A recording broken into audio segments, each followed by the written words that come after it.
चलिए, तो अभी मैं आपको, आज मैं आपको बता रहा हूँ सिर्फ ऐसा कि बायोलॉजी में आपको एनसीईआरटी इस्तेमाल कैसे करनी रिवीजन के लिए। मतलब मैं कुछ नया नहीं पढ़ाऊंगा, सब पढ़ा चुका आपको ऑलरेडी डिटेल में, हमने बहुत सारे क्वेश्चन लगाए। अच्छा ये बताओ कि अभी आप जो जो आपके पास में जो आप पर डे रिवीजन कर रहे हो, शेड्यूल को फॉलो कर रहे हो, हर दिन टेस्ट दे रहे हो आप लोग जो, ठीक है, उसमें आप चैप्टर को इफेक्टिवली रिवाइज कर पा रहे हो नहीं कर पा रहे हो? अब कुछ बच्चों का बोलना है कि सर हम उस दिन एक ही चैप्टर पढ़ कर, नहीं, ऐसा मत कीजिए आप। 3-4 घंटे, देखो 4 घंटे आपने वो रिवाइज किया, 1 घंटे का टेस्ट है, 5 घंटे आप उस चैप्टर को डेडिकेटेड के लिए, 5-6 घंटे, ठीक है। बचा हुआ हिस्सा फिर आप जो पढ़ना चाहते हैं वो पढ़िए आप, ठीक है ना। नहीं तो क्या होगा कि एक चैप्टर जो पहले हो गया है, फिर 100 दिन तक उसका नंबर ही नहीं आ रहा चैप्टर का। समझ रहे हैं बात को आप, ठीक है। तो इसलिए इस वीक के बाद अगले वीक में रिवाइंड टेस्ट सीरीज का एक्सेस आप सभी के पास है या नहीं है ना। तो कमिंग वीक के बाद अगले वीक जो होगा आपका रिवाइंड टेस्ट सीरीज में, वो फुल सिलेबस टेस्ट होगा उसमें, ठीक है ना, टाइम टेबल के according. Try to a time, उसे मिस मत करना, ठीक है ना। उससे रियलिटी समझना कि कहाँ पर हम स्टैंड कर रहे हैं ना, ठीक है, उस टेस्ट को जरूर देना बेटा, है ना। बाकी ये टेस्ट तो चल रहे हैं इसलिए ताकि आप इफेक्टिवली रिवीजन कर सके आप, जो भी 88-90 चैप्टर हैं आपके, उनको आप इफेक्टिवली रिवाइज कर सके आप, उसके लिए ये चल रहा है। तो इससे फायदा हो रहा है आपको, कर रहे हैं आप रिवाइज? तुम्हारा पढ़ने का शेड्यूल क्या रहता है सुबह से? लाइब्रेरी क्या करते हो, लाइब्रेरी आके पहले, सबसे पहले? हाँ। हाँ ठीक है। तो टेस्ट में कैसा जा रहा है तुम्हारा परफॉर्मेंस, कितने परसेंट स्कोर कर पा रहे हो? ठीक बैठो। तुम्हारा क्या शेड्यूल था राजकुमार?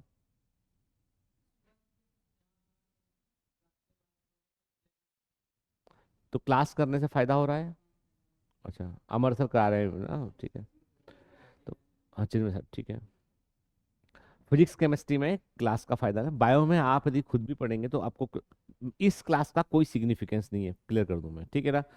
हम सब पढ़ चुके हैं, क्वेश्चंस खूब सारे लगा चुके हैं हम, ठीक है। मैं सिर्फ बताना चाहता हूँ आपसे कि अभी आपको एनसीईआरटी में आपको जो है इंपॉर्टेंट हिस्से मार्क करके रखने हैं, आपको उनको बार बार आपको रिवाइज करना है, ठीक है। जैसे हम देख रहे हैं यहाँ पे हमारे पास पूरा पैराग्राफ पैराग्राफ दिखाई पड़ता है।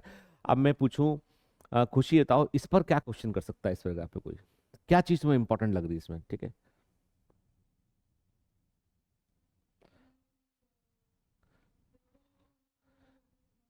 हम सिंपल सा, हम आप चाहते हैं कि आप इसको समझें कि हम एनसीईआरटी में क्या चीज़ है। कम है, ऊपर आ जाओ, आओ, मार्क करो, तुम्हें क्या लगता है क्या इंपॉर्टेंट है, मार्क इट। जाओ मार्क करो, क्या क्या तुम्हें लगता है कि इन सबको क्या याद रखना चाहिए इसमें से।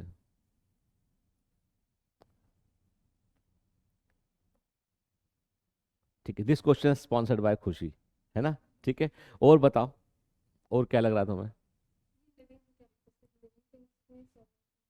ठीक है।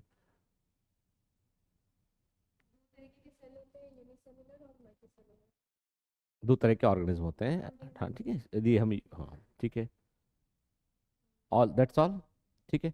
देखो, तो खुशी ने बताया हमको ये पॉइंट, अब बताओ इस पे इसके, बैठो बैठो बैठो। अब देखो क्या है कि आपको खुद को पैराग्राफ देख के सोचना है कि क्वेश्चन क्या ड्राइव क्वेश्चन यहाँ पे हो सकता है। किसी के दिमाग में कोई और क्वेश्चन आ रहा है यहाँ पे? ठीक है। जैसे हमने कहा कि एक पॉइंट जो है, all organism composed of the cells, ठीक है, ये भी इंपॉर्टेंट पॉइंट हो गया इसमें, ठीक है ना।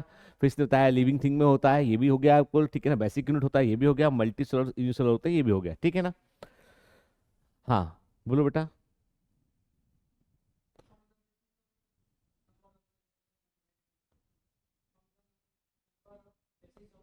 हाँ वो तो यही स्टेटमेंट हो गया ना, मल्टी सेलुलर। हाँ, क्या बोल रहे हो? जैसे क्या पूछा तुमने, बोला तुमने? हाँ। अच्छा हाँ, ठीक है, बैठो ना। तो देखो सिंपल सी बात है, on the basis of number of cells की बात करें हम, तो हम क्या बोलते हैं, हम या तो दो ही कैटेगरी होती है, यूनिसेल या मल्टी सेल, है ना। ऑलिगो सेल वर्ड यूज नहीं करते हम, ठीक है ना। तो वो तो कॉमन सेंस की बात है ना, वो तो मतलब आपको याद रखना है कि, हाँ ठीक है, न्यूक्लियस के आधार पर प्रोकैरियोटिक यूकैरियोटिक होगा, वो आपको याद रखना है, वो पढ़ा है क्लास में हमने किया हुआ, ठीक है ना। फिर हम अगले पेज पे गए हम, ठीक है ना, आना पड़ेगा ये ना, हमने बहुत पढ़ा लिया साल भर। है ना? बताओ, इन्हें सबको क्या याद रखना है इसमें से?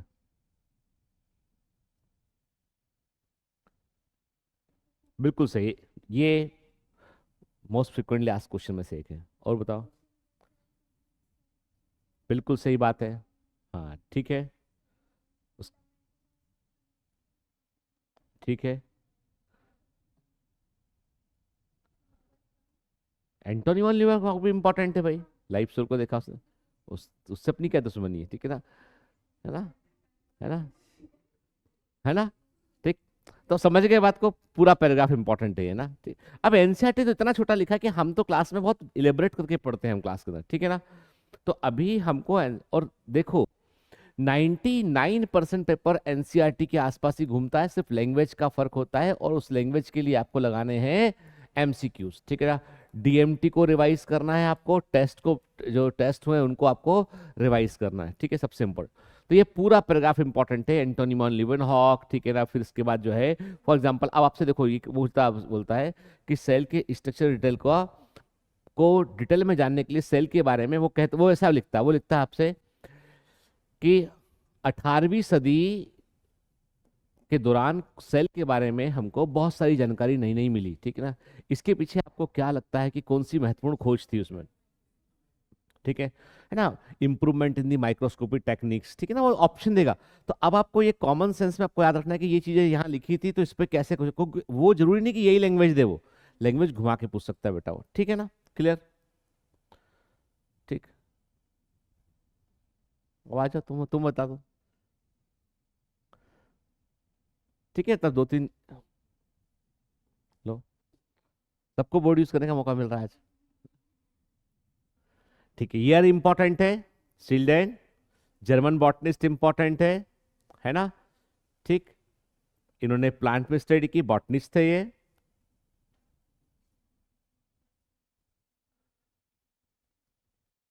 ठीक है। सेल से टिश्यू बनता है, ये भी इन्होंने बताया हुआ है प्लांट के अंदर। ठीक है। फिर थोडर डी श्वान, 1839, ब्रिटिश जूलॉजिस्ट हैं। इन्होंने सेल मेम्ब्रेन के बारे में बताया। ठीक है। Presence of cell wall, very good, ठीक है ना? आपको सब, मतलब,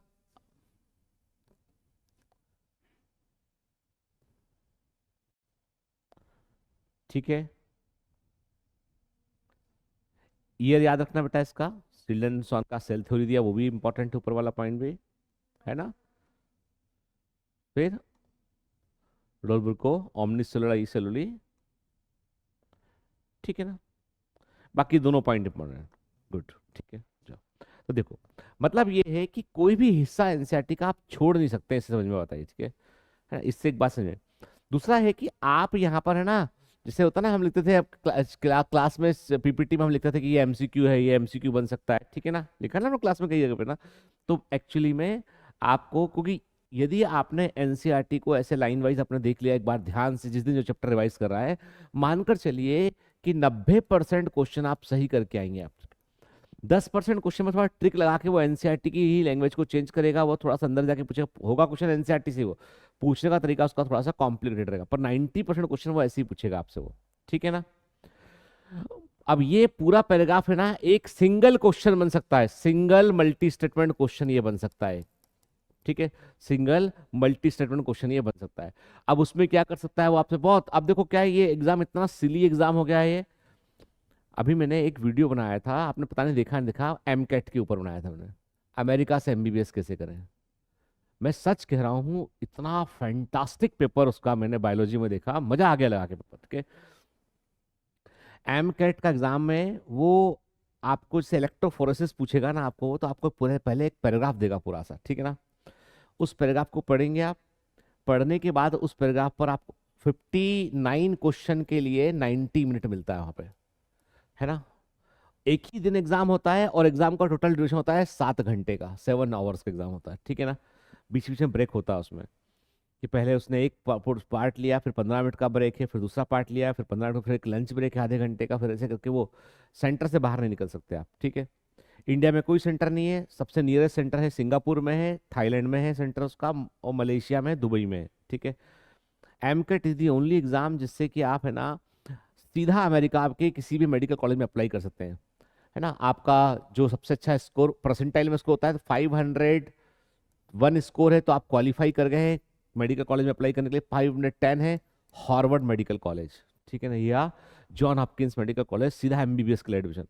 और बिलीव मी, जो आदमी यहाँ से एमबीबीएस कर लेगा ना, वो आदमी तो मल्टी मिलियनर डे वन से है वो, ठीक है ना। वो दुनिया का सबसे बड़ा डॉक्टर में से एक है वो, कारण ये है उसने यूएसए से एमबीबीएस किया है, और सीधा एमडी मिलता है वहाँ पे, एमबीबीएस नहीं होता। एमबीबीएस के दौरान आपको फोर्थ या फिफ्थ में कोई स्पेशलिटी चुनने को बोलते हैं, फिर आप रेसिडेंसी करते हैं और वो वाली एमडी आपको मिल जाती है, ठीक। And they these doctors are in research, जो हाई लेवल जहाँ होता है वहाँ पे सब पे ये काम कर रहे होते हैं, ठीक है। एग्जाम लेकिन ऐसे लेवल का एग्जाम है कि यदि आपके फंडामेंटल्स क्लियर नहीं है तो आप पैराग्राफ नहीं समझ पाएंगे आप। पैराग्राफ समझने के बाद आप उसको उसके ऊपर को, अब उसमें उस पैराग्राफ पे 5 क्वेश्चन दे रखे उसने, एक दे रखा, दो, तीन, चार, को नहीं पता है टोटल पैराग्राफ का नंबर है 10 मार्क्स का है वो, या 20 मार्क्स का पैराग्राफ है। पर पहले क्वेश्चन के नंबर हो सकता है एक ही हो, दूसरे का 5 नंबर हो, तीसरे का 3 नंबर हो, विधिवल नंबर ही। और पेपर आउट करना तो बहुत दूर की बात है, पेपर याद रखना ही बहुत बड़ी बात है कि क्या पूछा था उसने, ठीक है। और ये एग्जाम जनवरी से लेकर सितंबर तक एग्जाम चलता है, कि जनवरी में स्लॉट बुक किया आप, जनवरी में दे दो, सितंबर सितंबर के बाद जो है वो आपके वहाँ पे ओपनिंग्स खुलती हैं सारे यूएस के अंदर। फिर आपका जनवरी का जिसका स्कोर जो है आप अप्लाई कर दो, आपको कुछ खुद कोई काउंसलिंग नहीं, कॉलेज में आप अप्लाई करते हैं, निकला कि भाई 50 एमबीबीएस सीट है आपके पास, आपने अपना स्कोर डाल दिया, फिर आपको कॉल कर लिया उन्होंने, ठीक है, कि वो बुला लेंगे आपको कि भाई आ जाइए, है ना। आपकी ये फीस है, फीस भी सबकी अलग अलग लगती है, स्कोर के ऊपर डिपेंड करता है, सब चीज़ों पर डिपेंड करता है। तो दुनिया में एग्जाम इस तरह के हो रहे हैं। अभी हमारा एग्जाम ऐसा है कि वो आपको मल्टी स्टेटमेंट सेंटेंस देगा। इन 1839 मैथियस चिल्ड्रन जर्मन बॉटनिस्ट, ये स्टेटमेंट पूरा दे दिया। इन 1838, अब लो, सही तक लगा आपको, पर 1 साल का अंतर ऊपर नीचे हो गया इसमें, समझ गए, ठीक है। यहाँ पे उसने 1858 कर दिया उसने, मान लो, ठीक है ना। तो वो इस छोटी चीज पर भी कुछ स्टेटमेंट को चेंज कर रहे हैं वो लोग। तो इसलिए एनसीईआरटी बहुत ध्यान से देखना जरूरी है बेटा, ठीक है ना। फिर आगे एक बड़ा सा पैराग्राफ सामने आया हुआ अपना, ठीक है ना, तो हम इसमें भी जरूरत पड़ेगी बुलाऊंगा आप लोग को मैं। अभी सिंपल सा बेटा ये है कि इस पैराग्राफ को हम देखें यहाँ पे कि ओवरव्यू ऑफ सेल है, तो इस पैराग्राफ में जो है सेल का पूरा एक ओवरव्यू दे रखा है उन्होंने, प्रोकैरियोटिक होती है, यूकैरियोटिक होती है इसमें, ठीक है ना। तो आप जब भी इसको पढ़ें आप स्टेटमेंट को, तो आप इसमें जो है वो हाईलाइट करके अपने आप से पूछो कि क्या यदि मैं पेपर बना रहा होता है, बना रही होती, तो मैं कैसे क्या क्वेश्चन क्रिएट करती इसके ऊपर, ठीक है ना। नाउ द बायोलॉजी का रिवीजन जो है ना, इस बात पर डिपेंड करता है कि आपको ये सोचना है कि उस पर क्वेश्चन कैसे पूछ सकता है, ठीक है ना। जो आपको मैंने कराया वो तो कराया हुआ है, जो हमने पढ़ा है वो पढ़ रखा ऑलरेडी हमने, अब हमको उसको रिकॉल करना है। और दिमाग जो होता है ना, वो आप जब चीज़ों को करते हैं, याद करते हैं, आप सुनते हैं, मेमोराइज करते हैं ना, तो वैसी वाली बात है जैसे कि आपने हाथों में पानी ऐसा रख लिया आपने, ठीक है ना, तो थोड़ा बहुत फैलेगा इधर उधर से, वो थोड़ा ही रह जाएगा बाद में। लेकिन पैराग्राफ को पढ़कर आपने 3 लाइन लिखी, इसमें से आपने मार्क करके 3 लाइन निकाली, आपने ये क्वेश्चन आपने मार्क कर दिया, तो उससे आपका रिटेंशन चला रहेगा आपका, आप अधिक इन्फॉर्मेशन को रिटेन रख पाएंगे आप, ठीक है ना। तो जैसे बोल रहा है आपसे कि you have earlier observe cells in the onion peel and human cheek cell, ठीक है, under the microscope, let us recollect the structure. The onion cell which is a typical plant cell जिसका हम स्टडी करते हैं, has a distinct cell wall, इसमें cell wall है, ठीक है, जो सेल मेम्ब्रेन से बाहर है, आउटर बाउंड्री है सेल मेम्ब्रेन से बाहर, बाहर की तरफ प्रेजेंट है, ठीक है ना। तो आपको एक पूरा स्टेटमेंट ध्यान से पढ़कर आपको हाईलाइट करना है इसको, ठीक है। पूरा हाईलाइट नहीं करना, हमको ये देखना है कि क्वेश्चन कहाँ बन सकता है इसमें, क्या कहाँ पे मैं गलती कर सकती हूँ इसमें। मेरे लिए स्टेटमेंट हो सकता है बिल्कुल साधारण हो ये, पर किसी बच्चे के लिए स्टेटमेंट कंफ्यूजिंग भी हो सकता है, ठीक है ना। तो हम कुछ स्टेट याद रखना है, क्योंकि देखो ये जो एग्जाम है, this is examination of recall, याद आएगा उस समय पे तो काम का है, बाद में याद आएगा कि आता था मेरे को, मैं नहीं कर पाया, तो उसका कोई सिग्निफिकेंस नहीं है, ठीक है।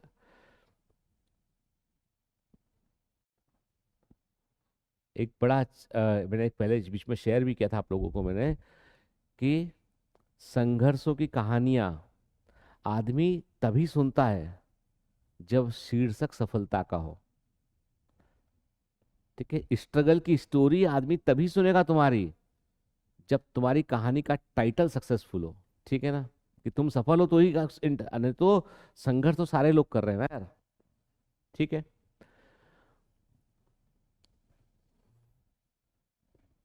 अब इस स्टेटमेंट में हम यहाँ से आते हैं बेटा, हम बात करते हैं इसमें कि डीलिमिटिंग स्ट्रक्चर, आउटर मेम्ब्रेन, डीलिमिटिंग, तो बहुत सारे क्वेश्चन बनते हैं इसमें, बहुत। ठीक है, मल्टीपल क्वेश्चन बनते हैं। और आपको सिर्फ इतना सा काम करना है आपको कि एनसीईआरटी का ये तो बहुत बड़ा सा पैराग्राफ है। ठीक है, तो हम इस पे एनर्जी नहीं लगाते, हम आगे बढ़ते इस पे। तो अभी आपको ये ध्यान रखना है इसमें कि ऐसे पैराग्राफ में सिंगल लाइनर जो क्वेश्चन क्या क्या बन सकते हैं वो आपको ध्यान। अब क्या हुआ कि इस इन्हीं इन्हीं चीजों को अलग अलग लोगों ने लिख लिख के अलग अलग नोट्स, ये नोट्स चमत्कारी नोट्स है ना, विस्मयकारी नोट्स, ठीक है ना, है ना, ठीक है, वो सब तो है ना, वो सब। अब अभी बहुत सारे दीदी भैया आएंगे भी, क्योंकि अभी फरवरी हो गया, मार्च अप्रैल तो उनका सीजन होता है। ठीक है ना, वो जिससे होता है ना बरसात के साथ मेंढक निकलता है टर टर करके, फिर गायब हो जाता है, फिर हाइबरनेशन में। तो अभी दीदी भैया सीजन चलेगा अभी मार्च और अप्रैल में, और वो यही काम कर रहे हैं। वो इसी लाइनों को निकाल निकाल के कोई बोलता है ये मेरा बायो का नोट से ले लो तुम, ये मेरा टेस्ट सीरीज है ले लो तुम, ठीक है ना, इससे चमत्कार हो जाएगा। कोई चमत्कार नहीं होगा। बुक आपके सामने है, आप जान रहे हैं कि आपको क्या आ रहा है क्या नहीं आ रहा है आपको इसमें से। ठीक है ना, नहीं आ रहा है तो आप मदद लो। ठीक है, देखो नोट्स को पलट के देखो, बात करो मुझसे। ठीक है, लेकिन बेटा ये यहाँ पर जो क्वेश्चन बन सकते हैं वो हमको ध्यान दिमाग में रखना है। और हमने आपको हर पोर्शन से अच्छे अच्छे क्वेश्चन डीएमटी के अंदर दे रखे हैं हमने आपको। ठीक है ना, कॉम्प्लिकेट करके भी एनसीईआरटी दे रखी है आपको हमने। ठीक है, फिर एनसीईआरटी की जो इमेजेस हैं इसमें, ठीक है ना, तो अब मैंने कहा ना आपसे कि यहाँ पे किसी भी लेवल पे एग्जाम हो सकता है। अब आपको क्या कर सकता है वो आपसे कि आपको क्वेश्चन, दो चैप्टर के क्वेश्चन मिक्स कर सकता है आपसे के। ये देगा आपको, आपको उसको आइडेंटिफाई करना है और इनके फीचर्स क्या क्या हो हैं। अब यहाँ पे क्वेश्चन केवल सेल बायोलॉजी का नहीं रह गया, क्वेश्चन वो human health and disease, body fluid circulation दोनों से आके जुड़ गया क्वेश्चन वो। ठीक है, इम्यूनिटी से भी क्वेश्चन जुड़ गया वो आपका। ठीक है ना, वो आपका जो है वो बॉडी फ्लूइड सर्कुलेशन है कि डायबिटीज क्या होता है, तो वो आपके मल्टी स्टेटमेंट क्वेश्चन में मिक्स एंड मैच टाइप के क्वेश्चन भी आपके एग्जामिनर दे सकता है। क्योंकि अब जो उम्मीद बची है वो है पेपर के पैटर्न को लेकर के, पेपर का जो है वो डिफिकल्टी लेवल को, पैटर्न भी नहीं बोलूंगा मैं, पैटर्न में से इतना होगा कि 20। एक्चुअली में बायोलॉजी जो अभी बॉटनी जूलॉजी बांटा था ना, उनसे खुद पूछते ना कि तू बता दे भाई बॉटनी कहाँ जूलॉजी कहाँ, सिर्फ प्लांट है वो बॉटनी हो गया, बाकी तो जूलॉजी बॉटनी का जो बाइफर्केशन है बहुत यहाँ पे कॉम्प्लिकेटेड था ये, कि बायोटेक्नोलॉजी किधर रख दें हम, प्रिंसिपल ऑफ इनहेरिटेंस वेरिएशन आधा बॉटनी आधा जूलॉजी है, मॉलिक्यूलर बेसिस कहाँ जाएगा, ऑर्गेनिज्म एंड पॉपुलेशन में पॉपुलेशन कहाँ जाएगा, ऑर्गेनिज्म कहाँ जाएगा वो। ठीक है ना, तो है ना, तो समझ गए बात को। तो वो चीजें, पर सच्चाई तो ये है कि हमारी 11वीं 12वीं की किताब का टाइटल क्या है, बायोलॉजी। ठीक है ना, तो ये अभी ग्रेजुएशन के लेवल पर बॉटनी जूलॉजी अलग अलग हो जाता है। पहले होता था एक जमाने में मेडिकल एंट्रेंस में भी, 11th क्लास में भी बॉटनी जूलॉजी अलग अलग होता था हम लोग समय में। ठीक है, अभी आपके यहाँ सिंपल बायोलॉजी चलता है। तो अभी हमको ध्यान रखना है कि उसमें क्वेश्चन मल्टी चैप्टर वाले क्वेश्चन, तो ये मत बोलना कि साहब ये कहाँ से आ गया। मैंने पहले कहा कि आपको ये देगा, आइडेंटिफाई करने को बोलेगा, 3 करेक्टरिस्टिक देगा कि 3 में से कितने करेक्टर सही है, आइडेंटिफाई करो उसको और बताइए कौन से सही है इसके करेक्टरिस्टिक्स में। ठीक है ना, तो ऐसे मल्टी लिंकेज वाले क्वेश्चन आपको जो है वो आ सकते हैं यहाँ पे। ठीक है, सेम इस क्वेश्चन इसके साथ भी सेम हो सकता है आपको। ठीक है ना, और फिर मैंने आपको कहा ना कि मैंने एमकेट का फॉर्मेट देखा और मुझे समहाउ ऐसा लगता कि कुछ कहना बहुत मुश्किल है, परंतु ये है कि ये भी पॉसिबल है कि आपको वो फिर से एक पैराग्राफ देख के आपको 4 क्वेश्चन दे दें उसके ऊपर, आपको कि पैराग्राफ पढ़ो और 4 क्वेश्चन आंसर करो। क्योंकि उनके पास ये है कि यदि इस बार फिर से 720 पर भीड़ लग गई, 650-60 कट ऑफ हो गया, मान कर चलिए मेडिकल खत्म हो गया। ठीक है ना, गॉन केस है फिर। ठीक है, गॉन केस ये है कि फिर तो मतलब बच्चा कहाँ कहाँ कौन कॉम्पीट कैसे करेगा आदमी। मतलब एक होता ना कि एक अचीवेबल तो हो कोई चीज, मतलब एक होता है ना अचीवेबल होना, कि मतलब हाँ हाँ हम अचीव कर सकते हैं, हमारे मन में हो कि हाँ ये पॉसिबल है कि हाँ कर पाएंगे हम। ठीक है ना, लेकिन जो चीज़ अचीवेबल ही नहीं है तो फिर आदमी पहले हथियार डालते कभी, तो ये तो अचीव नहीं हुआ, मेरा मेहनत का 99% बर्बाद जाने का चांस है पूरा वो। तो मुझे लगता है सरकार इतनी सेंसफुल होगी तो ये ऐसा ऐसा नहीं होने देगी वो, ठीक है ना, क्योंकि जो हो गया पहले। और अभी प्लीज कृपया करके, अभी वो स्कैम शुरू हो चुका दोबारा से, टेलीग्राम से बुकिंग, मैसेज आना व्हाट्सएप पर, ठीक है, मेरे पास भी एक लड़की ने भेजा है, उसने पैसा भी ट्रांसफर कर दिया है उसको, और मुझसे पूछा उसने कि जेन्यून है कि नहीं सर ये, है ना। अब क्वेश्चन देखो कितना भयंकर है, कि जेन्यून है कि नहीं है ये, मैंने दे दिया पैसा, तो फर्जी तो नहीं है वो, मतलब मैं बताऊं कि सही है वो आदमी, तो सही जगह से ली पेपर, ठीक। तो तो तो ऐसे स्कैम जो है ना वो अभी हो रहे हैं। और एक्चुअली ऐसा नहीं होता कि पेपर इतना पहले से पेपर आ जाए और 20,000 में कोई पेपर भेज दे आपको, क्योंकि ये एग्जाम की वर्थ है। एमबीबीएस अकेला यदि आप प्राइवेट कॉलेज से करोगे तो 1.5 करोड़ का एग्जाम का डिग्री है। तो इसका मतलब पेपर बेचने वाला कम से कम 5 लाख रुपए तो लेगा वो, ठीक है, 10 लाख रुपए 5। तो इसका मतलब ये मानकर चलो आप कि ये सारे स्कैम है, तो प्लीज डोंट गेट, किसी के पास ऐसा मैसेज आता है, कोई मित्र आपको बोलता है इसके लिए, तो मत फंसना इसमें, क्योंकि पैसा भी जाएगा इसमें आपको, और कुछ हुआ इसमें और जेन्यून हुआ और तुम फंस गए, लपेटे में आ गए, तो करियर पूरा खत्म है आपका, है ना। अब आप बोलोगे सर सच में यदि हुआ तो क्या होगा हमारा, ठीक है, तो कुछ नहीं कर सकते, फिर तो ये है कि मतलब हम लोग तो पढ़ ही सकते हैं ना यार, हमें पढ़ा सकता हूँ, तुम पढ़ सकते हो, बाकी तो सिस्टम अपने हाथ में कुछ भी नहीं ना, ठीक है। तो अभी हमको, मैं सबको समझा रहा हूँ कि बेटा हमको 650 नंबर की मेहनत करनी है हमको, ठीक है ना। और अभी एक एक दिन कीमती है हमारा, तो बिल्कुल भी घंटे दिन आवर्स बर्बाद हमको नहीं करने, ठीक है। तो अभी जब भी मैंने कहा आपसे, जिसे क्वेश्चन दिया आपको ये वाला उसने, उसके बाद पूछा आइडेंटिफाई कीजिए, इसके आइडेंटिफाई करके इसमें जो कौन से करेक्टर आपके मैच कर रहे हैं, ठीक है ना। ठीक। तो मैं कोशिश करूंगा कि, देखो अब मुझे नहीं मालूम है कि एग्जैक्टली ये पैटर्न पे क्वेश्चन दे पाएंगे, लेकिन मुझे लगता है कि अभी उनके पास सिर्फ एक ऑप्शन बचा है अपनी इज्जत बचाने के लिए, कि पेपर का लेवल अच्छा कर दें वो, ठीक है। और 20 मिनट का एडवांटेज आपका ऑलरेडी खत्म हो चुका है, और इस एडवांटेज के खत्म होने से 20 नंबर का कट ऑफ नीचे चला गया अपने आप से। जिन 4-5 क्वेश्चन को आप ज्यादा सही करके आप आ रहे थे वो नहीं कर पाएंगे अभी आप, क्योंकि आप 180 मिनट में से 10 मिनट तो आपका वो इन्विजिलेटर का पूरा होता है उसमें से, ठीक है ना। तो 170 मिनट या 165 मिनट में आपको 180 क्वेश्चन के आंसर करने हैं, आपको फिजिक्स लगाना है आपको उसमें। इसीलिए जब पैटर्न बदला तो हमारे सर इसलिए फिजिक्स में आपको रिवाइज कराने की कोशिश करने लगे, कोर कॉन्सेप्ट तो बता दूं कम से कम एक बार, ठीक है ना। तो आपको जो है वो इसलिए बहुत सीरियस होकर जो है वो पेपर को अटेम्प्ट करना, और अभी स्पीड पे काम करो अपनी, स्लो मत चलो, जब आप क्वेश्चन लगाते हो डीएमटी वाइज को तो स्पीड पे फोकस कीजिए अपनी, ठीक है ना। बायोलॉजी के 90 क्वेश्चन में आपको मोर देन 60 मिनट नहीं लगना चाहिए, ठीक है, 60 मिनट के ऊपर नहीं लगना चाहिए 90 क्वेश्चन बायोलॉजी में, ठीक है, चाहे मल्टी स्टेटमेंट क्वेश्चन क्यों ना हो। क्लियर। उस लेवल की प्रैक्टिस आप डीएमटी के थ्रू कर सकते हैं आप, क्योंकि आपके पास 3 घंटा है, 1 घंटा पूरा चाहिए फिजिक्स को, एक पूरा चाहिए केमिस्ट्री को, 45 क्वेश्चन और 1 घंटा में 90 क्वेश्चन करना है बायोलॉजी के। तो आपको ये, और यही वो सब्जेक्ट है जो आपको क्वालिफाई कराएगा कि आप निकलने लायक है या नहीं है।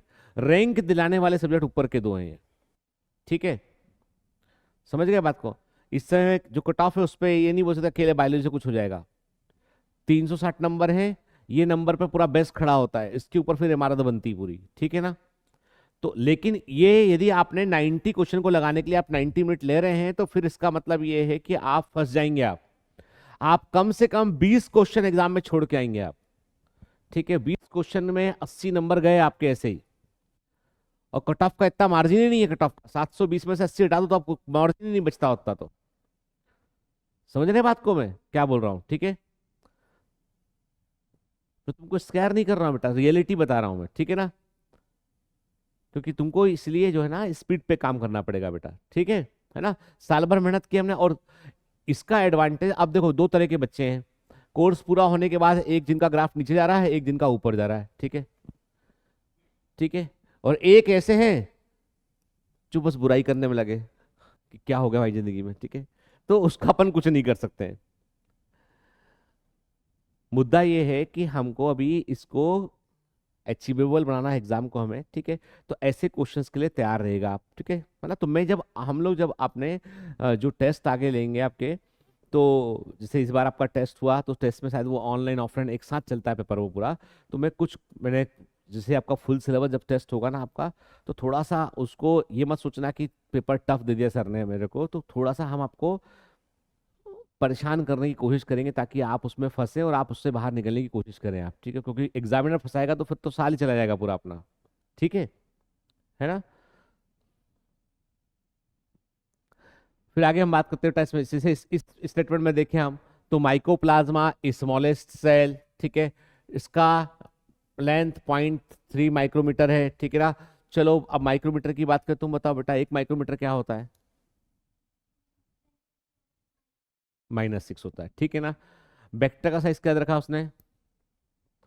अब देख, एक मेरे को बस एक चीज बता दे तू, ये तुम्हारे पास दो लाइनें हैं, ठीक है? इफ आई वांट कि तुम एक क्वेश्चन बना के दो इस पर हमको, तो तुम कैसे पूछोगे इसको? एक तो तुम सीधा पूछ लो, सीधा नहीं चाहिए हमको क्वेश्चन, और सोच के बताओ कैसे कुछ क्या क्वेश्चन बना सकती हो उस पर।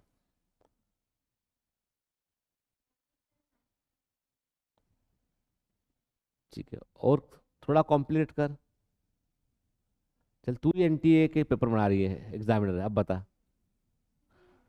हाँ, इसी सिर्फ यही लाइन पे।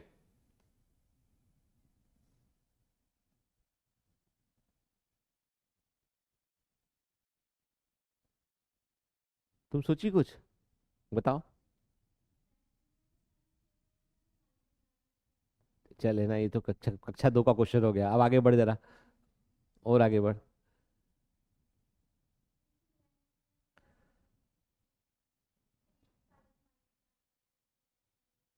हाँ और बता, चल जो 5वीं क्लास का क्वेश्चन हो गया, और आगे बढ़, सेम लाइन पे।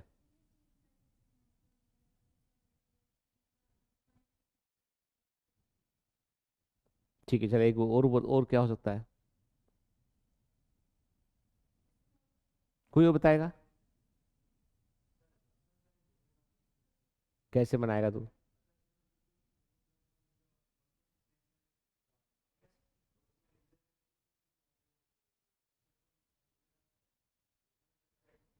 समझ, बैठे ना, चलो ठीक। सिमरन, हाँ बता।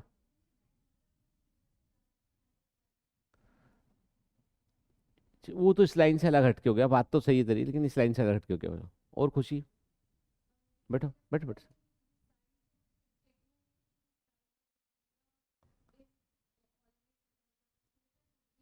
अच्छा बैठो बैठो। क्या हम ऐसा नहीं पूछ सकते इसको हम, mycoplasma, size of mycoplasma is, हम size of bacteria is, size of bacteria is 10x of size of mycoplasma. पूछ सकते हैं कि माइकोप्लाज्मा बैक्टीरिया के साइज में क्या डिफरेंस है, 1x का है, 2x का है, 10x का है? पूछ सकते हैं, नहीं पूछ सकते क्या? है ना? मतलब देखो, यही हम यदि इन दोनों इन्फॉर्मेशन की बात करें, सिर्फ दो लाइन की बात करें, तो जो तुमने बताया वो सब भी सही है, ठीक है? लेकिन थोड़ा सा लेवल ऑफ कॉम्पिटिशन बढ़ाना हो तो हम पूछ सकते हैं इसमें कि एक साइंटिस्ट जो है वो माइकोप्लाज्मा बैक्टीरिया की स्टडी कर रहा है और उसने पाया कि साइज डिफरेंस है, तो डिफरेंस हो सकता है, ऑप्शन ए है 2x, ऑप्शन बी है 4x, ऑप्शन सी है 10x, ऑप्शन डी 100x, है ना? ठीक है, तो मतलब आपको इस चीज के लिए तैयार रहना है कि जो डेटा है उस डेटा पे एग्जामिनर कैसे क्वेश्चन पूछ सकता है हमको, ठीक है ना बेटा? है ना? तो मतलब मैं चाहता हूं कि आप इस पे थोड़ा ब्रेनस्टॉर्म, आप साथ पढ़ते हैं, आप लोग यहाँ आते हैं, पढ़ते हैं, आप कोई चीज को रिवाइज करते हैं, यदि आप एक दो लोग मिलके भी स्टडी करते हैं, ब्रेनस्टॉर्म करो उस पे, क्योंकि क्या होता है कि एग्जामिनर वही काम कर रहा है, एग्जामिनर वही काम कर रहा है कि इस पर मैं क्या बना दूं। जैसे मैंने कहा ना कि तो मेरा बेटा भी पढ़ाई कर रहा है 11th में, तो उसने मुझे पूछा कि हैंसन डीज पापा क्या होती है, तो मैंने कहा क्लेप्रोसी होती है। बोला कहाँ लिखा है? मैंने कहा पढ़ाते हैं टीचर लोग, है ना? तो बोला नहीं ठीक है, मान लो मैंने कहीं नहीं पढ़ रहा हूँ, मैं तो एनसीईआरटी पढ़ रहा हूँ, है ना, स्कूल में पढ़ता हूँ मैं, और मैंने नीट का एग्जाम दिया, तो मेरे को रात को सपना आएगा, क्या आएगा कि लेप्रोसी में हैंसन डीज होती है, कौन बताएगा मेरे को, है ना? ये क्यों तय तय कर लेते हो कि कोचिंग जाना जरूरी है आदमी का, है ना? वो तो आप बोल रहे हो, हमारे टीचर को तो वो भी नहीं पता, हमने पूछा तो क्वेश्चन है, उसने बोला कि नहीं छोड़ दो, है ना? तो मैंने कहा कि बेटा पहले ये क्वेश्चन आया करते थे, पहले थोड़ा ओपन एंड था एग्जाम में। बोला पर क्यों आया करते थे, तो गलत था ना है तो मुझे लगा कि उसका पॉइंट गलत नहीं है, क्योंकि वो उसका बोलना है कि जब मेरे पास एक किताब है, सरकार ने दी मेरे को बुक, ये स्कूल को बोला ये बुक पढ़ाओ, वो पढ़ा रहा है, मेरे पास एक किताब है और एक एग्जाम होने वाला है, उसका सिलेबस भी ये किताब से मैच करता है, तो फिर आप एकदम बाहर से कैसे पूछ सकते हो? लेकिन उसको बताना मेरे लिए बहुत मुश्किल है कि भैया 2016-17 के पहले पहले तो सब आधा पेपर बाहर से आता था पूरा। टेक्निकली वो गलत बोल सकते हो आज की दुनिया में कि गलत किया। टेक्निकली हम बोल सकते हैं कि आज की दुनिया में कि नेहरू जी ने भी बहुत सी चीजें गलत की हैं, पर उस समय जाके पूछोगे तो बोलेंगे कि नहीं हमने तो सही किया था अपना उस समय। ठीक है, तो हम यदि पीछे जाके बात करते हैं ना तो सही गलत मालूम नहीं चलता हमको। परफेक्ट ये है कि आज यदि ग्रामीण क्षेत्र का आदमी है, उसके पास तो वही किताब है ना, वो वही किताब पढ़ रहा है, उससे तुम क्यों उम्मीद कर रहे हो कि वो 4 गाइड खरीद ले, 4 किताबें खरीद ले वो? तो इसका मतलब एग्जामिनर भी ब्रेन स्टॉर्म कर रहा है, उसके पास भी है कि सरकार का बोलना है भैया ये सिलेबस है, ये किताब है, अब तुम्हारा को लगाना है दिमाग अपना, कैसा पेपर बना है, ठीक है? और तुम्हें नाक मत कटाना हमारी पिछली बार जैसी, ठीक है? तो अभी क्या है कि फिर वो अब वो दिमाग लगाएगा उसमें बैठ के, है ना? The largest isolated single cell is egg of ostrich. अब इसमें जो कीवर्ड है, सबसे इंपॉर्टेंट कीवर्ड है वो है आइसोलेटेड, ठीक है ना? ठीक है, आइसोलेटेड सिंगल सेल जो है एग ऑफ ऑस्टिच यहाँ पर है, ठीक है ना? ह्यूमन रेड सेल का साइज दे रखा है उसने आपको 7 माइक्रोमीटर। अब आपसे पूछ सकता है वो यहाँ पे statement number 1, the size of RBC is smaller than the size of a bacteria.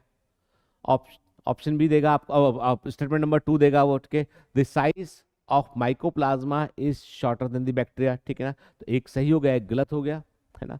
अब आपको यदि ये डेटा नहीं पता होगा तो आप कैसे पता कर लगाओगे उसको कि आरबीसी का साइज बैक्टीरिया से बड़ा होता है? 7 माइक्रोमीटर है, वो 3 से 5 माइक्रोमीटर के आसपास है ना? ठीक है। नर्व सेल लॉन्गेस्ट सेल है, तो लॉन्गेस्ट और लार्जेस्ट सेल में फर्क क्या है? एक में लंबाई है केवल, एक में चौड़ाई, पूरा डायमेंशन है इसमें, लंबाई चौड़ाई सब, ठीक है ना? याद रखना है। फिर cells vary in greatly vary in shape, dish shape, polygonal, columnar, cuboid, thread like होती है, इरेगुलर भी होती है, ठीक है? और द शेप ऑफ सेल में vary with the function they perform, ठीक है ना?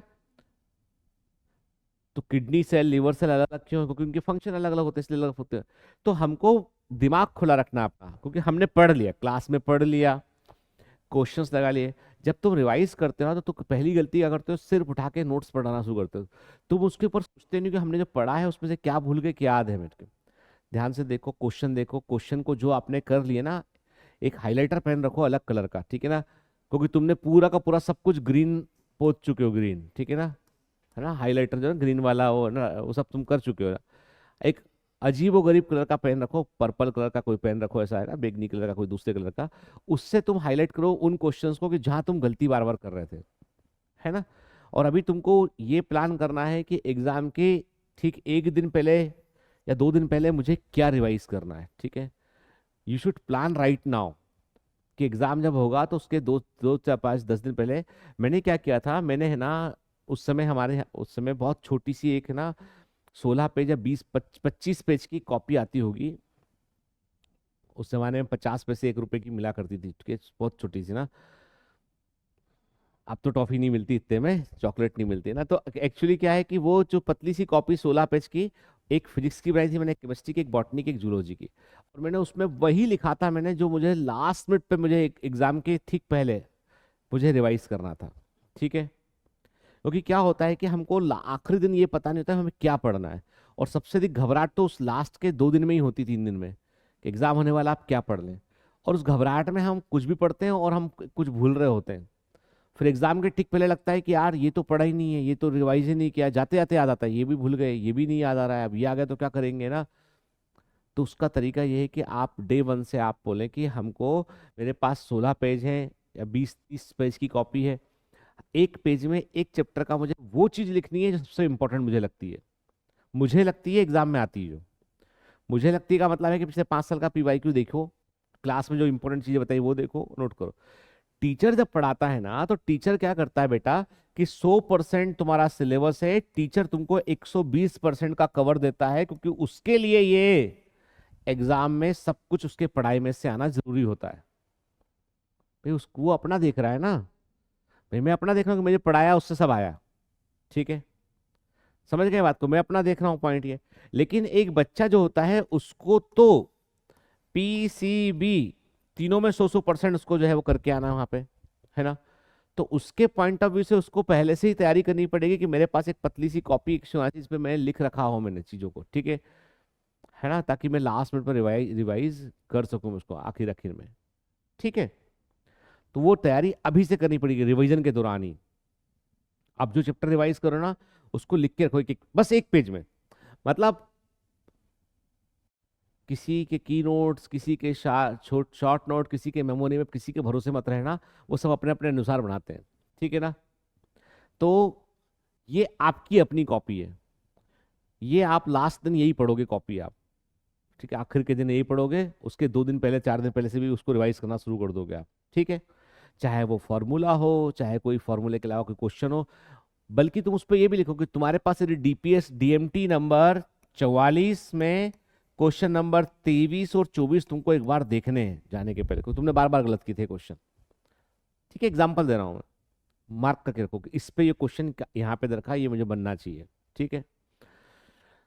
क्योंकि हम जहाँ पे पूरा वॉर लड़ते हैं ना, क्योंकि हम रिवीजन के नाम पर पूरा सिलेबस फिर से एक बार करने की कोशिश करते हैं। और पूरा सिलेबस पूरा किया तुमने 6 7 8 महीने में पूरा किया था। 8 महीने का पूरा सिलेबस एज इट इज तुम 1 महीने में कैसे कर पाओगे, जब तक तुम कोई तरीका ना खोज लो उसका, ठीक है ना। तो इसलिए, और आपने 6 6 घंटे क्लास की है, 8 महीने तक 6 6 घंटे क्लास की है आपने, तो बहुत मटेरियल है आपके पास में, ठीक है। वो मटेरियल हमने अपनी सेफ्टी के लिए कि भैया आपको पढ़ाया, हमने सारा कवर किया, वो दे रखा है। अब आपने आपके रिवीजन के लिए उसमें से एक्सट्रैक्ट निकालना है आपको, ठीक है ना। कि क्या मेरे को लास्ट मिनट पर रिवाइज रखना है, मुझे क्या मुझे याद, ठीक है। सेल थ्योरी आपको याद रहेगी, चिल्ड्रंस वन आपको याद रहेगा, तो वो लिखने की जरूरत नहीं है आपको। क्या पॉइंट, कोई ईयर भूल रहे हो क्या बार बार आप, क्या भूल रहे हो उसको वहां पे लिख के रखो आप, ठीक है। अभी से ये काम करो, फिजिक्स में भी, केमिस्ट्री में। 3 पतली पतली कॉपी आपके पास होना चाहिए जो लास्ट में आप रिवाइज करोगे इनको आप, ठीक है ना। वो आपके अपने नोट्स हैं। फिर आए हम प्रोक्रिटिक सेल पे आए यहाँ पे हम, ठीक है ना। प्रोक्रिटिक सेल रिप्रेजेंट बैक्टीरिया है, ब्लू ग्रीन एल्गी है, माइकोप्लाज्मा, पीपीएलओ है, ठीक है। पीपीएलओ का फुल फॉर्म क्या है, प्लूरोनिमोनिया लाइक ऑर्गेनिज्म, ठीक है। फिर बोल रहा है आपसे कोई they are is greatly generally smaller and multiply more rapidly than the eukaryotic cell, ठीक है। तो जहां जहां भी कंपैरेटिव फीचर है ना, वो एग्जाम के पोटेंशियल क्वेश्चन है, ठीक है ना। शेप में वेरी करते हैं, साइज में वेरी करते हैं। 4 बेसिक शेप होते हैं, ठीक है। बेसिलस हो गया, रॉड शेप हो गया, कॉकस, विब्रियो एंड स्पाइरल, ठीक है ना, है ना। फिर अगेन कि आपको ध्यान रखना है कि जो क्वेश्चन मल्टी लिंक क्वेश्चन होता है, ह्यूमन हेल्थ एंड डिजीज को क्वेश्चन को यहाँ पे लिंक कर सकते हैं वो, ठीक है ना।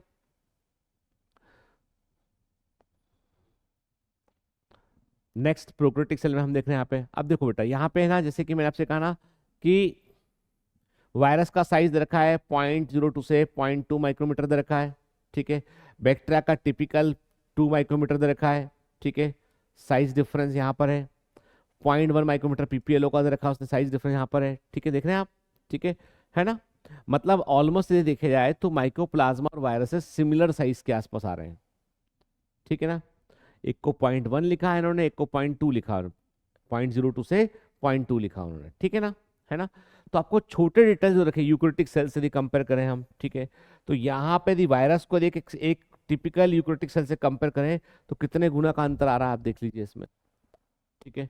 तकरीबन 100 टाइम का अंतर आ रहा है ना, ठीक है। तो ये छोटे डिटेल्स आपको फिर इसके अलावा अब ये पूरा पैराग्राफ है, इस पूरे पैराग्राफ पर हम कई सारे क्वेश्चंस क्रिएट कर सकते हैं, ठीक है ना। Lots of question can be created है, ठीक है। The organism the organization of the prokaryotic cell is fundamentally similar even though prokaryotes exhibit a wide variety।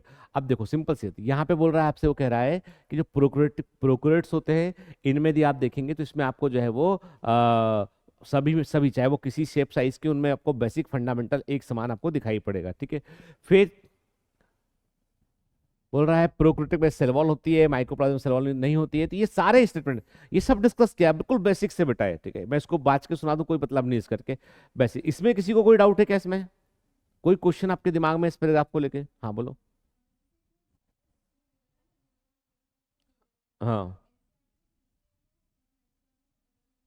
अलग अलग माना है।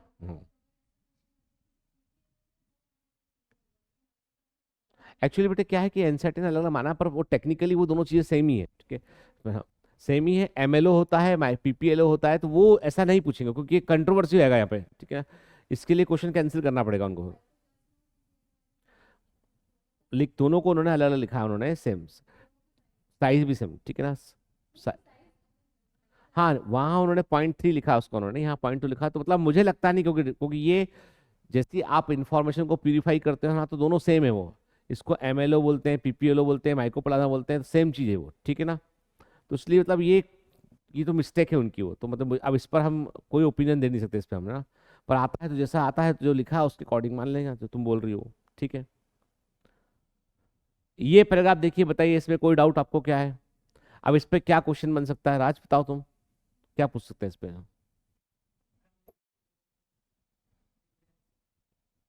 ठीक है, किसने डेवलप किया इसको, क्रिश्चियन गाम ने डेवलप किया, ठीक है। अब यहाँ पे जो चीज मिसिंग है वो क्या है, अब देखो जो मिसिंग है वो क्या है, कि ग्राम स्टैंडिंग क्या होता है ये नहीं बताया इन्होंने, ठीक है ना। हमने पढ़ा हुआ है, पर याद रखना है हमको, क्योंकि कई क्वेश्चन जो है हिडन होते हैं between the lines of NCERT, पर ऐसे क्वेश्चन का नंबर जो है वो 1% है। जो प्रेजेंट पैटर्न है ना, जो अभी चल रहा है, जो समय काल चल रहा है, उसमें 1 से 2% क्वेश्चन ऐसे होंगे जो between the lines of NCERT होते हैं, ठीक है ना।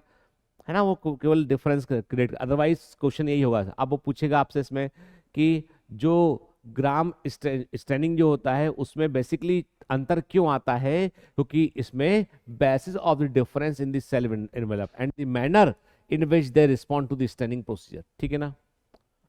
तो यहाँ पे तुम बोल रहे हो एसर्शन रीजन वाले क्वेश्चन यहाँ पे बन सकते हैं बेटा वो, ठीक है ना, है ना। तो यहाँ पे तो इस पैराग्राफ में कोई डाउट आपको क्या, इसमें याद रखना है आपको, स्लाइम लेयर हो गया आपका, कैप्सूल में क्या फर्क है याद रखना है हमको, ठीक है ना। लेयर का सीक्वेंस क्या होता है, मैंने मल्टीपल टाइम आपको सेम टाइप का क्वेश्चन किया, लेयर का सीक्वेंस करता है वो आपको याद रखना है बेटा, ठीक है। ठीक, फिर प्लाज्मा मेम्ब्रेन इसके बारे में लिखा है, तो हमने कहा यहाँ पे सिलेक्टिवली परमोल क्या है, तो अब देखो भले ही जो है वो ट्रांसपोर्टिंग प्राण हट गया है सिलेबस से, लेकिन सिलेक्टिव परमोल का मतलब मालूम होना चाहिए हमको, ठीक है ना। Water plus some selected solute are पार निकल सकते हैं इसमें, ठीक है। मीजोसोम क्या होता है, क्लास में कई बार पूछा है और मल्टीपल टाइम का क्वेश्चन दिया मैंने आपको ये, ठीक है ना। ठीक, फिर इसी प्रकार बैक्टेरियल फ्लैजिला और यूक्रेटिक फ्लैजिला में क्या डिफरेंस होता है, और उनकी जो है वो पार्ट्स क्या क्या होते हैं, पिली और फिम्बरी क्या होते हैं, उनमें क्या डिफरेंस होता है, तो पूरे पैराग्राफ में आपको क्वेश्चन मार्क करने हैं आपको, ठीक है ना। और ये एक दूसरे से पूछना है, सबसे अच्छा तरीका मालूम क्या होता है, सबसे अच्छा तरीका होता है एक दूसरे से पूछिए आप, ठीक है ना। कई बार हम ना क्या होता, बहुत सारे काम ऐसे होते हैं जो शायद हम अकेले करने का सोचते पर कर नहीं पाते, दूसरे किसी का प्रेशर ऊपर होता है ना, तो हम कर लेते हैं काम को, क्योंकि चलो उसको उससे बात हुई थी कि ये करना है, तो फिर करना होता है। तो रिवीजन के समय आपको बताऊं, रिवीजन के समय आप यदि दो लोग मिलके आप स्टडी करते हैं साथ में, सिमिलर मेहनत करने वाले लोग, एक पैरासाइट और एक होस्ट नहीं होना चाहिए, है ना। इट शुड बी म्यूचुअलिज्म, ठीक है। और कमजोर आदमी को बनना है पैरासाइट, उसके बेनिफिट के लिए, समझ गए बात को? तो एक समान पढ़ रहे हैं तो म्यूचुअलिज्म पे जाइए आप, है ना। किसी को नहीं बन रहा है, आप उसकी हेल्प कर दे रहे हैं, तो बुरा बिल्कुल कुछ भी नहीं है उसमें, ठीक है। उसको पैरासाइट मत बोलिएगा, वो बुरा नहीं है, उसको नहीं बन रहा है तो आप उसे बता दीजिए उसको आप, ठीक है ना, हेल्प। लेकिन अपना लंबा समय खराब मत कीजिए, क्योंकि ये पूरा पीरियड जो है ना बेटा, ये बहुत सेल्फिश होने का पीरियड है ये, अपनी पढ़ाई के लिए, ठीक है ना। और सेल्फिश इसलिए होना पड़ेगा, कारण ये कि हम बहुत सारे लोगों की मदद कर पाएंगे चल के हम, ठीक है ना। अभी जो भी आप पढ़ रहे हैं, देख रहे हैं पैराग्राफ, यहाँ पे जो भी पैराग्राफ को दिखाई पड़ रहे हैं, इन सभी पैराग्राफ पे आपके दिमाग में क्वेश्चन रेज होना चाहिए, ठीक है ना। मतलब क्लास छूटने के बाद यदि आप स्टडी जोन में बैठते हैं ऊपर या घर जाते हैं अपना, तो आपको पहला काम तो ये करना है कि आपको मार्क करना, आपको सिर्फ इतना है कि मैं रिवाइज ऐसे ही कर रहा हूँ कि मुझे एनसीईआरटी के हर पैराग्राफ से क्वेश्चन क्या निकलता है मार्क करना है, सर क्या पूछ सकते हैं, ठीक है ना। वो क्वेश्चन आप दिमाग में रखेंगे ना, तो आप 100% परफॉर्म करें, और टेस्ट में आपका स्कोर बायो में पूरा का सबका पूरा आना चाहिए, ठीक है ना। वो पूरा नहीं आता तो मुझे लगता है कि मैंने कुछ ठीक नहीं किया शायद, है ना। पर वो आपको रिवीजन ठीक से करना है बेटा, है ना, ठीक है। अब एक बड़ी इंपॉर्टेंट बात यह है कि जैसे देखो आपको पता है बहुत लास्ट क्लास में ना, मतलब मेरा भी बड़ा मन खराब हो गया था आखिर आखिर में। लेकिन जो है मैंने जब देखा है अभी अपने यहाँ पे जो राजू भैया काम करते हैं ना, वो मेरे घर एक दिन गए थे जब हम लोग, जिस दिन में हम लोग 2 दिन पहले हम लोग कहीं बाहर ट्रिप गए थे, लौट के आए उसके बाद में, फिर 12 तारीख को मैं बॉम्बे चला गया था। तो मेरी वाइफ ने उनको बुलाया, तो घर में कुछ काम था, कुछ छोटा मोटा काम था, कुछ फाइनल क्लीनिंग होनी थी उसकी, तो राजू भैया को बुलाया था उन्होंने, ये अपने काम करते हैं ना। तो व्हाट शी सॉ कि उन्होंने उनके जूते देखे, उसमें बहुत खराब हो चुके थे, छेद हो चुके थे उसमें। तो पूछा कि तुम कितने घर में मेंबर हैं, वाइफ है, बच्चे हैं 3 उनके, है ना, ठीक है, और जो सैलरी मिल सकती है इस काम की उन्हें मिलती है, वो नॉमिनल सैलरी जो मिलती है ना, और पूरा खर्चा उससे चलता है। तो उसके बाद मेरी वाइफ ने मुझसे बोला कि ये बताओ तुम कि if you are going to set this centre and you are going to rent this premises जिसको दे रहे हो तुम, तो इन सब लोग का क्या होगा, ठीक है। और मुझे उस क्षण मुझे ऐसा लगा कि नहीं यार, इसको कई बार कई काम तो आपको आपके लिए नहीं करने होते, फिर आपको किसी और के लिए करने होते हैं, ठीक है। तो मुझे ऐसा लगा कि यार कि, और मैंने लिटरली आपको अब क्या है कि ये इन्फॉर्मेशन मेरे खिलाफ ही यूज़ मत करना, देखिए मैं आप बताऊं कि मेरी बात ऑलरेडी हो चुकी थी किसी से, और जो ना एक हमारे बड़ी कंपनी है रेल विकास निगम लिमिटेड, एक साइबर सेल कम है पुलिस का, उससे दोनों से they want to take entire building server set करने, सब बात हो चुकी थी। मेरे लिए बहुत प्रॉफिटेबल चीज़ थी वो। लेकिन मुझे फिर समझ में आया कि यार कि जितना स्टाफ यहाँ काम करता है, जो लोग काम करते हैं, जिन लोगों की अपन कर पाते हैं हेल्प, जो वो सब शून्य हो जाएगा एकदम से। वो अभी, और इस समय बहुत खराब समय चल रहा है, इस समय मैं समझ पा रहा हूँ जिनके पेरेंट्स भी जो भी अरेंज करते हैं, तो अब सब कुछ चीज़ें स्लो डाउन पे हैं, सारी चीज़ें इस समय, ठीक है ना। तो कहीं ना कहीं पे कुछ डिसीजन ऐसे होते हैं जो आपको आपके हाथ में नहीं होते हो। फिर आपको लगता है कि नहीं मैं 3 दिन मेहनत कर सकता हूँ और उससे कुछ चल सकता है, तो चलाते हैं उसको, क्या कर सकते हैं उसमें, ठीक है ना। अब मुसीबत तो वही है कि बहुत सारे डिसीजन तो आपको वो लेने पड़ते हैं जो औरों के लिए भी लेने पड़ते हैं आपको। तो जो भी कन्फ्लिक्ट हुआ उस समय, उसकी वजह सर आप ऐसा कर रहे हो, वैसा सब कुछ है आपके, वैसा का वैसा सब कुछ आपके पास में। अब पढ़ना है सिर्फ आपको। अब जो बॉल जो आपके पाले में चली गई है ना, कि आप वहां से जो है वो उसको बैक कर दें आप उसको, ठीक है, रिजल्ट अच्छा लेके आ पाए, वो ही इंस्टीट्यूट की सबसे बड़ी एसेट है वो। अदरवाइज कुछ नहीं है, क्योंकि अब आपको भी इसे सोचना है कि you have to perform well, ठीक है। मैं एक एक बच्चे का रिजल्ट मैं रोज डेली में देखता हूँ, जो आप लोग देते हो ना उसमें, सब बच्चों, मैं कुछ बच्चों को फोन भी लगाया है मैंने उसमें, है ना, संपर्क में रहता हूँ मैं आपके, तो आपका रिजल्ट मैं देखता हूँ रेगुलर बेसिस पे। और मुझे निराशा होती है जब आप अच्छा नहीं करते होते उसमें, क्योंकि आप यदि उसमें अच्छा नहीं कर रहे हैं तो मुझे लगता है कि नहीं यार, पता नहीं बच्चे क्या, क्यों ऐसा कर रहे हैं, क्या हो गया ऐसा, क्या सच में दिमागी सर्किट ही कमजोर है क्या, है ना, मतलब कि कुछ तो करना पड़ेगा ना इम्प्रूव अपने को। मान लो हम 150 नंबर पे आए थे, तो हम कम से कम कुछ तो वो इम्प्रूव करके ऊपर लेके जाए। मैं ये नहीं बोलता हूँ कि डॉक्टर नहीं बनेंगे तो कुछ नहीं होगा, उसके अलावा कुछ नहीं होता, होता है उसके अलावा भी यार, है ना। लेकिन ये है कि कम से कम जो उस काम के लिए आए थे वो तो पूरी कोशिश कर लें बेटा, ठीक है। तो आपको जैसे ये पैराग्राफ दिखाई पड़ रहा है, इस पर आपको क्वेश्चन फ्रेम करने हैं आपको, ठीक है ना। आपको खुद टिक डीएमटी रिवाइज करो, अच्छी बात है आप, लेकिन आप बताओ इसमें कि इसकी साइज क्या होता है, ठीक है, क्या हिस्से होते हैं, ये क्या होता है, खुद मार्क करोगे आप पैराग्राफ में, आपको 8 क्वेश्चन मिलेंगे इसमें, आपको लगेगा याद हो गया हमको ये, ठीक है ना। ठीक, क्योंकि आपका ब्रेन जो होता है ना, वो न्यू न्यू वेज, जब से वो नया सर्किट बनाता है वो, ठीक है। आप सेम टू सेम पढ़ते रहेंगे ना, तो आप मोनोटोनस रहेंगे, आपको याद ही नहीं होगा वो सेम टू सेम, ठीक है। कोई गाना आपको कितना ही पसंद क्यों ना हो, लेकिन 24 घंटे बजाते रहेंगे ना, तो उससे बोर हो जाएंगे आप, नहीं सुनेंगे आप उस गाने को, ठीक है ना। तो आपको भी एक चेंज चाहिए, दिमाग ब्रेन को भी चैलेंजिंग चाहिए उसको, ब्रेन को, कि आप चैलेंज करो अपने ब्रेन को, ऐसा है, ठीक है। डिसाइड करो कि मैं पूछूंगा तो हम लोग बात करेंगे आपस में, ठीक है, फोन पे बात करेंगे आधे घंटे, चल तू बता, है ना, इस किताब रखो, पूछो एक दूसरे से, लिखो क्वेश्चन, पूछो एक दूसरे से, ठीक है, कि बताओ ये बताओ क्या है इसका, ठीक है। मार्क करो एक दूसरे को, है ना। क्योंकि अभी आपको सारा खेल, मैंने पहले भी कहा आपसे, कुछ भी कर लूं मैं आपको, आपको कुछ भी मटेरियल ले जाने को अलाउ वहां नहीं होगा। Only your brain is there, ठीक है, वो है तो वही है, वही वहां पर लेके जाना है, ठीक है, और वहां रिकॉल करना है। और रिकॉल करने के लिए आपको उसको बार बार बताना पड़ेगा कि ये इंपॉर्टेंट चीज है, ठीक है।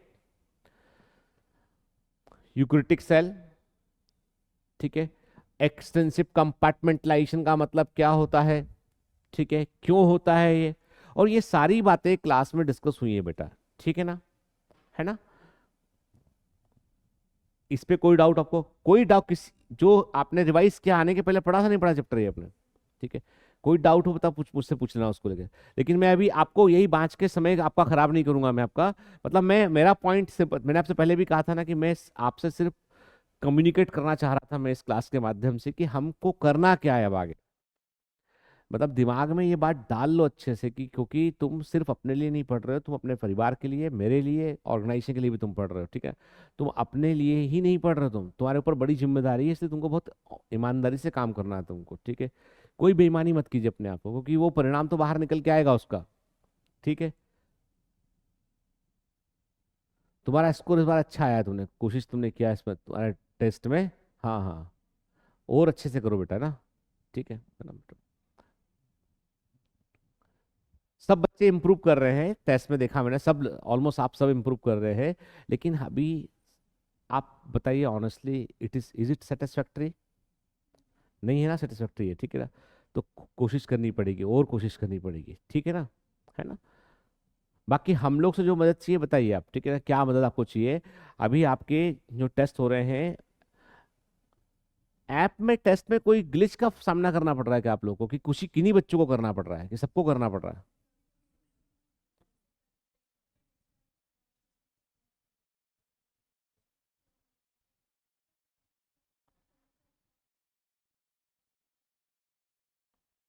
अच्छा, वेबसाइट में नहीं हो रहा है, ऐप में हो रहा है? अच्छा, इसका फीडबैक मैं आपसे लेता हूँ एक बार है ना, क्योंकि मुझे मतलब ये है कि कुछ उन्होंने बताया डिवाइस स्पेसिफिक है, मैंने कहा यार जो बच्चे यूज करते आ रहे डिवाइस में एकदम सडनली सबके डिवाइस में कैसे हो सकता है इशू ये? तो एग्जैक्ट इशू क्या है वो तुम बता रहे हो कि क्वेश्चन नहीं दिखाई पड़ते कई बार। बाकी किसी को कोई इशू हुआ है? क्या हुआ बेटा?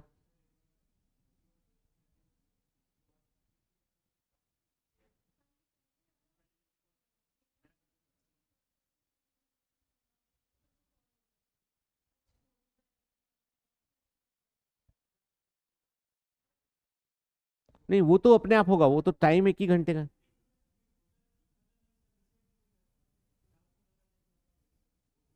अच्छा, जबकि अपने मेन वाले ऐप में कभी ऐसा नहीं हुआ ना? मेन ऐप से डायरेक्ट टेस्ट तो ना, लेकिन ये शायद इसका इंटरफेस अलग है इसका, है ना? टेस्ट देने का। अच्छा, मैं इसका इशू पता करता हूँ बेटा, क्योंकि ऐसा होना नहीं चाहिए कि आप लोग कितने लोग यहाँ पर हो अभी?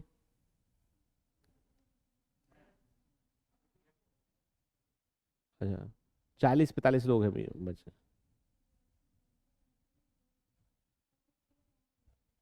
अच्छा, 60 क्वेश्चन का टेस्ट होता है रोज, वो है ना? आप चाहें तो हम लोग उसको पेन पेपर पे भी कर सकते हैं, यहीं पे करें? आना पड़ेगा लेकिन आपको वो, हाँ वो एक्चुअली वही इशू था कि आपको आधा घंटा आना पड़ेगा, आधा घंटा जाना पड़ेगा आपको। वो 1 घंटा बहुत कीमती है रिवीजन के लिए, हम चाहे कर सकते हैं, लेकिन समस्या वही है कि जो है ना आपका समय कीमती है इस समय। बाकी ये वाला मेन टेस्ट तो आपका हो ही रहा है, जो जो इस ये जो आपका 2 वीक में एक बार हो रहा है ना जो टेस्ट, है ना? ये तो पेन पेपर पे हो ही रहा है, पेपर आपका सबको। जो ग्लिच है उसको हम दूर करवा देंगे, है ना? क्योंकि बहुत से बच्चे तो बाहर से दे रहे हैं, क्योंकि मतलब है ना, ये होता है ना कि जो देखो आप लोग तो अफोर्ड कर पा रहे हैं, है ना? कई बच्चे जो है ना, उनको उनको लगता है कि वो हर महीने का खर्चा, क्लास भी नहीं है अभी तो, है ना? टेस्ट देना है, हम घर से भी दे सकते हैं, तो वो चले गए बच्चे कुछ, है ना? लेकिन वही है ना, मैंने आपसे कहा ना कि आप यहाँ पे टिके हुए हैं, मतलब आप या तो आज़ादी पसंद है, ठीक है, या आप सच में कुछ करना चाहते हैं, तो मैं दूसरा वाला ऑप्शन चुनूंगा कि सच में कुछ करना चाहते हैं आपकी, चलो कि ना। तो लेकिन उसके लिए बेटा मेहनत करनी पड़ेगी, है ना? आप बोलोगे तो मैं वो भी कर दूंगा। यदि आपको लगता है ना कि सर आप हमको तो कुछ प्रिंट आउट निकाल के अपने पास सारा सिस्टम है, आपको बिठा के ले लेंगे टेस्ट, लेकिन वही कि आपको आधा घंटा आना पड़ेगा, आधा घंटा जाने में लगे आपको, ठीक है ना? फिर एक तरीका सिंपल सा ये है कि आप एक काम करें, आप ऑनलाइन जो दे रहे हैं वो तो देते रहे हैं टेस्ट, अपना रिजल्ट भी कंबाइंड नहीं हो पाएगा आपका। यदि अपन अपन यहाँ पे ऑफलाइन पे आके दिए टेस्ट ना, और वो ऑनलाइन टेस्ट दिए, तो रिजल्ट कंबाइंड है, टेस्ट में तो कंबाइंड रिजल्ट हुआ, बाद में ओएमआर शीट भरी होगी आप लोगों ने। किसकी? नहीं तो अभी जो आपका टेस्ट हो रहा है वो थोड़ी ना ओएमआर शीट पर, वो तो डेली वाला टेस्ट तो अलग नॉर्मल सिस्टम पे हो रहा है ना।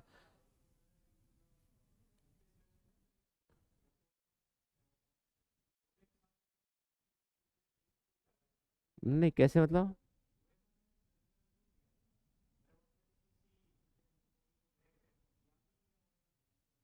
तुम्हारी शीट देख के भरते ना तुम तो।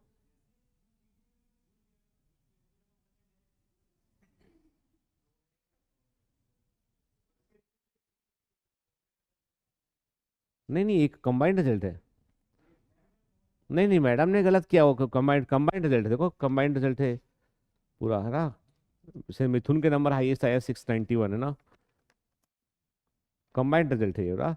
वो जो बबल भरवाए ना आपसे, वो इसलिए भरवाए बबल आपसे कि जो बच्चे ऑनलाइन दे रहे हैं ना टेस्ट, वो लोग तो सीधा दे रहे हैं टेस्ट जाके सिस्टम पे जाके।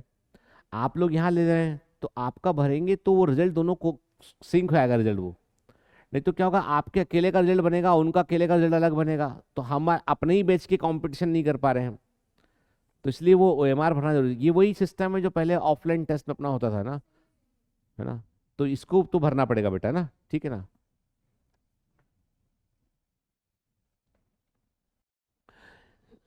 जो इमेजेस यहाँ पे लिखी हुई बेटा दिख रही है आपको ना, तो इनकी लेवलिंग, ठीक है ना। फिर इसके बारे में 2 पॉइंट 3 पॉइंट लिखिए कि क्या है वैक्यूल, क्या होता है, मिडिल लेमिला किससे बनी होती है, ठीक है ना। तो ऐसी ये जो इमेजेस है ना, इन पर भी आपको की इमेजेस पे भी एग्जाम में क्वेश्चन पूछे जा रहे हैं बेटा, है ना। ठीक है। से विद दिस, ठीक है। फिर दोनों इमेजेस में जैसे इसमें यह है सेंट्रियोल है इसके अंदर, ठीक है ना। तो आपको 2 3 पॉइंट इसके बारे में कब रेप्लिकेट करता है। एक तो ये है कि एक तो जो है ना, क्रॉस लिंक कीजिए क्वेश्चंस को, ठीक है। जो पढ़ रहे हैं ना आप उसको क्रॉस लिंक कीजिए कि क्या क्या क्या क्या और हमने कहाँ कहाँ इसके बारे में पढ़ रखा है हमने, ठीक है ना। कोई एक हिस्सा देखा तो उसके बारे में और क्या क्या चीजें हम जानते हैं। और उसको हो सके उसको तो एक रफ कॉपी बनाइए, उस पर रफ में 1 2 लाइन लिख के रखिए उसके बारे में क्या जानते हो उसके बारे में, ठीक है। फिर सब समझा दूँ। एग्जाम सिर्फ रिकॉल का है। वो 3 घंटे आपकी जिंदगी के सबसे इंपॉर्टेंट 3 घंटे हैं, जब चीजें आपको याद आना चाहिए। बाहर निकल के याद आई तो कोई मतलब का नहीं है ना। कोई मतलब का नहीं बाहर निकल के याद आई।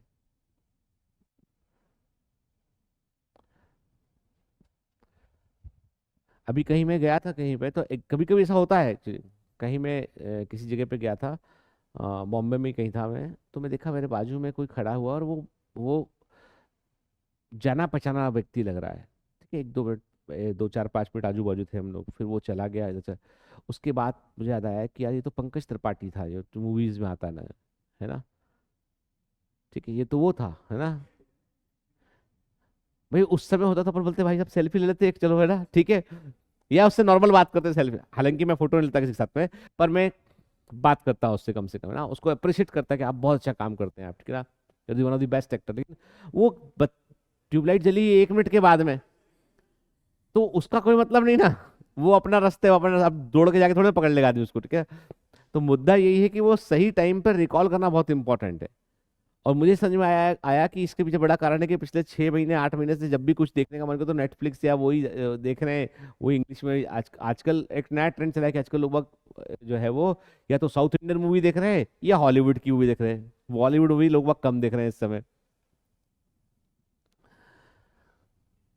और यदि आपको देखना हो फिजिक्स की, ऐसी की तैसी कैसे होती फिजिक्स की, पुष्पा 2 देख लो आप। वो जो कूदता है ना अलग अलग शुरुआत में ही, कि यहाँ से कूद के वहां चले, मतलब कोई फिजिक्स, कोई ग्रेविटी, कोई एंगल एंगल ऑफ ग्रेविटी, कोई ग्रेविटी, कोई फोर्स तमाम की भैया की जो है वो नीचे काम कर रहा है, ये फोर्स के ऊपर काम कर रहा है, ये फोर्स कुछ नहीं। कोई एंगल, एक अलग ही साइंस है वो पूरा। कि वो खड़े खड़े यहाँ से 25 फीट कूद जाता है। दौड़ के आके कूदे तो अपन मान भी ले कि भाई कुछ के पास एक्सेलरेशन रहा होगा, ये रहा। मतलब पूरा फिजिक्स शून्य करके रखा उन लोगों ने, पुड़िया में बांध के रखा, एक तरह की फिजिक्स होता ही नहीं है, ठीक है। तो खैर, हॉलीवुड वाले भी ऐसा करते हैं लेकिन वो थोड़ा सेंस के साथ करते हैं कि आदमी पकड़ ना पाए उसको, है ना। लेकिन ये इनको तो कुछ समझ ही नहीं आता, एक डिफरेंट स्केल पे काम कर चल रहा है इनका। कि आग लग गया उसके यहाँ पे, आग लग गया, वो सिगरेट जलाएगा उसके बाद फिर आग बुझाएगा। आग कपड़े से आगे फैलता भी नहीं है, स्किन को भी नहीं जलाता, मतलब आग भी मतलब हीट होती है, हीट हीट से हमारा स्किन ना, पूरा साइंस एक तरफ है मतलब वो, क्योंकि वो पुष्पा है, ठीक है। तो खैर, तो अब बात करते हैं हम इस पे।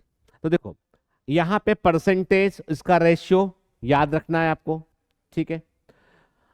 तो हर एक पैराग्राफ में आपको ये ढूंढना है कि कहाँ पर आप फंस सकते हैं आप, ठीक है। कौन से ऐसे स्टेटमेंट है जिसको तुम्हें दिक्कत कर रहा है वो, ठीक है ना। और उसे याद रखना है फिर हमको। जैसे देखो, इसमें मैंने आपसे कहा ना,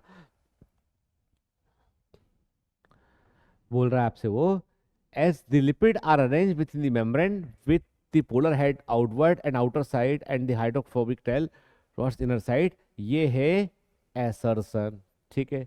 रीजन ये है, this ensures that the non polar tail of substituted hydrocarbon is protected from the aqueous environment, ये रीजन हो गया इसका, ठीक है। जब ऐसा स्टेटमेंट दिखाई पड़े, ए लगा दो, आर लगा दो उसमें, ठीक है। आई बात समझ में, कि ये जब वो एक स्टेटमेंट लिखे और उसके बाद उसको एक्सप्लेन करे कि ऐसा इसलिए हो रहा था, तो मतलब वो पक्का पक्का एसर्शन रीजन वाला वो क्वेश्चन है वो, ठीक है ना। डायग्राम याद रखने हैं आपको बेटा, ये सारे एनसीईआरटी में बायोलॉजी के अंदर देखो, फिजिक्स में नहीं बोलूंगा मैं, बायोलॉजी में इमेजेस इंपॉर्टेंट है बेटा, ठीक है। फिर सिंगर एंड निकोलसन, ईयर, ठीक है। तो अब ये सब चीजें मैं, फिर मेम्ब्रेन का, ये पॉइंट याद रखना बेटा, ये एग्जाम का पोटेंशियल क्वेश्चन है इस बार का, ठीक है ना,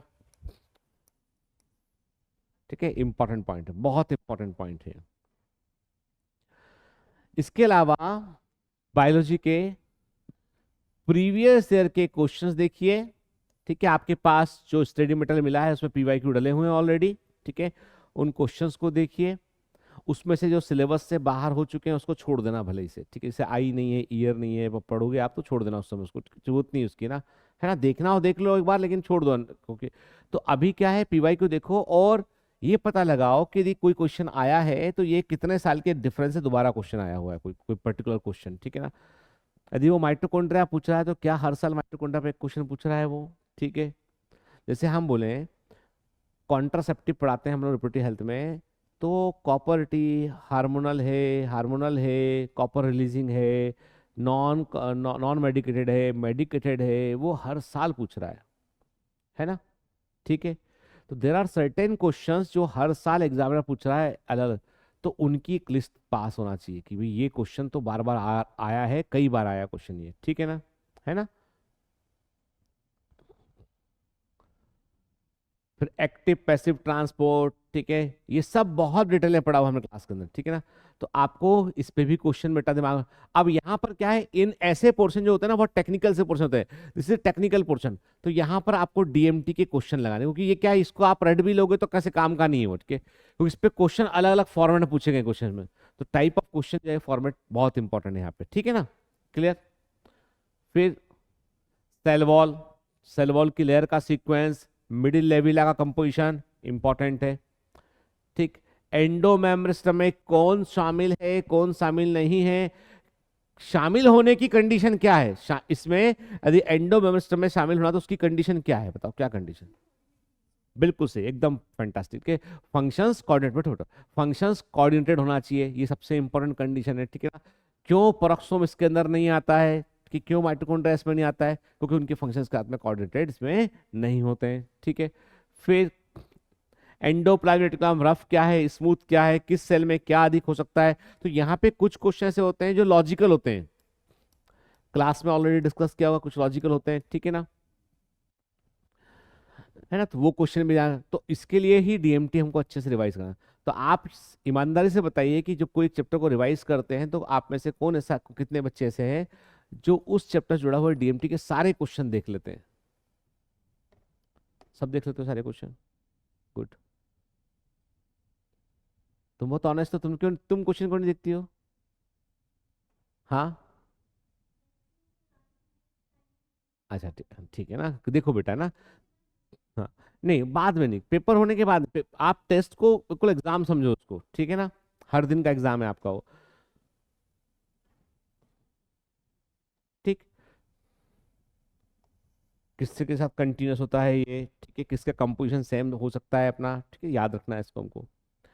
फिर गोल्जी अपरेटस है, ईयर याद रखना है।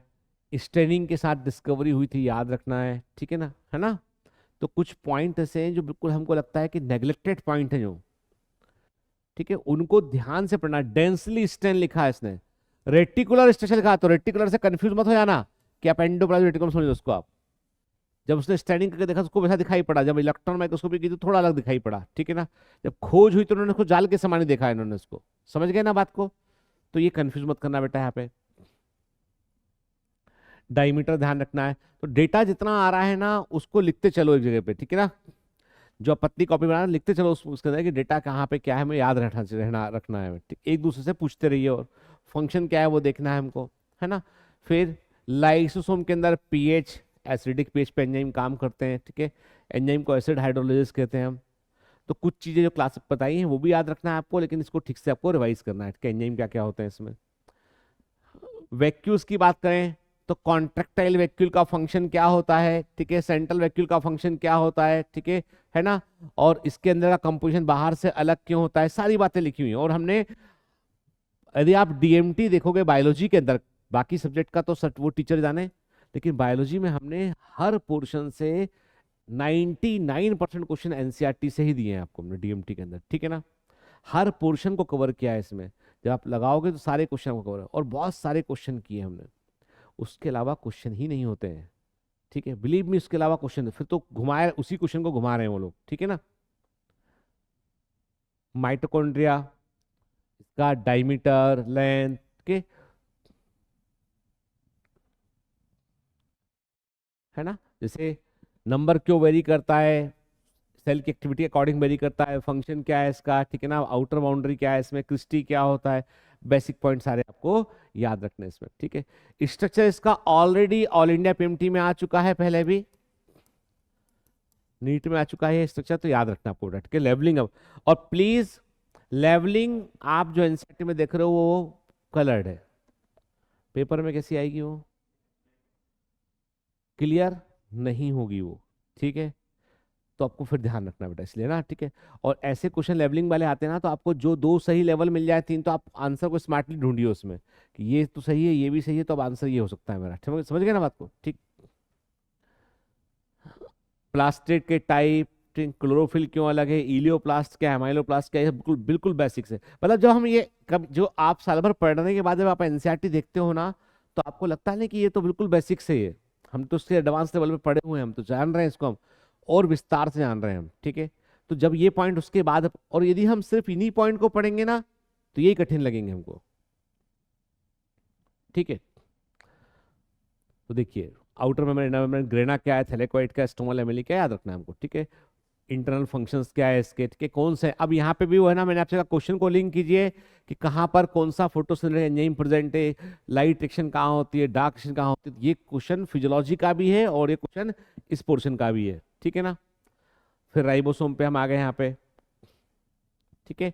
इनके टाइप, इनके जो अंदर जो लार्जर और स्मॉलर यूनिट में जो राइबोसोम आरएनए पाए जाते हैं उसके टाइप, वो भी याद रखना है हमको, ठीक है। देन साइटोस्केलेटल किससे बना होता है, ठीक है। माइक्रोट्यूब्यूल किससे बना होता है, माइक्रोफिलामेंट किससे बना होता है, इंटरमेट फिलामेंट क्या होते हैं, केराटिन, बिमेटिन, डाइनिन, ये इंटरमेट फिलामेंट होते हैं। यदि हम बोलते हैं, जब देखते हैं 9+2 अरेंजमेंट में, हम 9 डुप्लेट फाइबर है, इसमें डाइनिन होता है और ये नेक्सिन होता है, तो ये क्या होता है, ये इंटरमीडिएट फिलामेंट्स होते हैं, ठीक है। सीलिया एंड फ्लैजिला का अरेंजमेंट क्या है, प्रोकैरियोटिक से यूकैरियोटिक के सीलिया फ्लैजिला में क्या डिफरेंस है, वो भी हमको याद रखना है, ठीक है।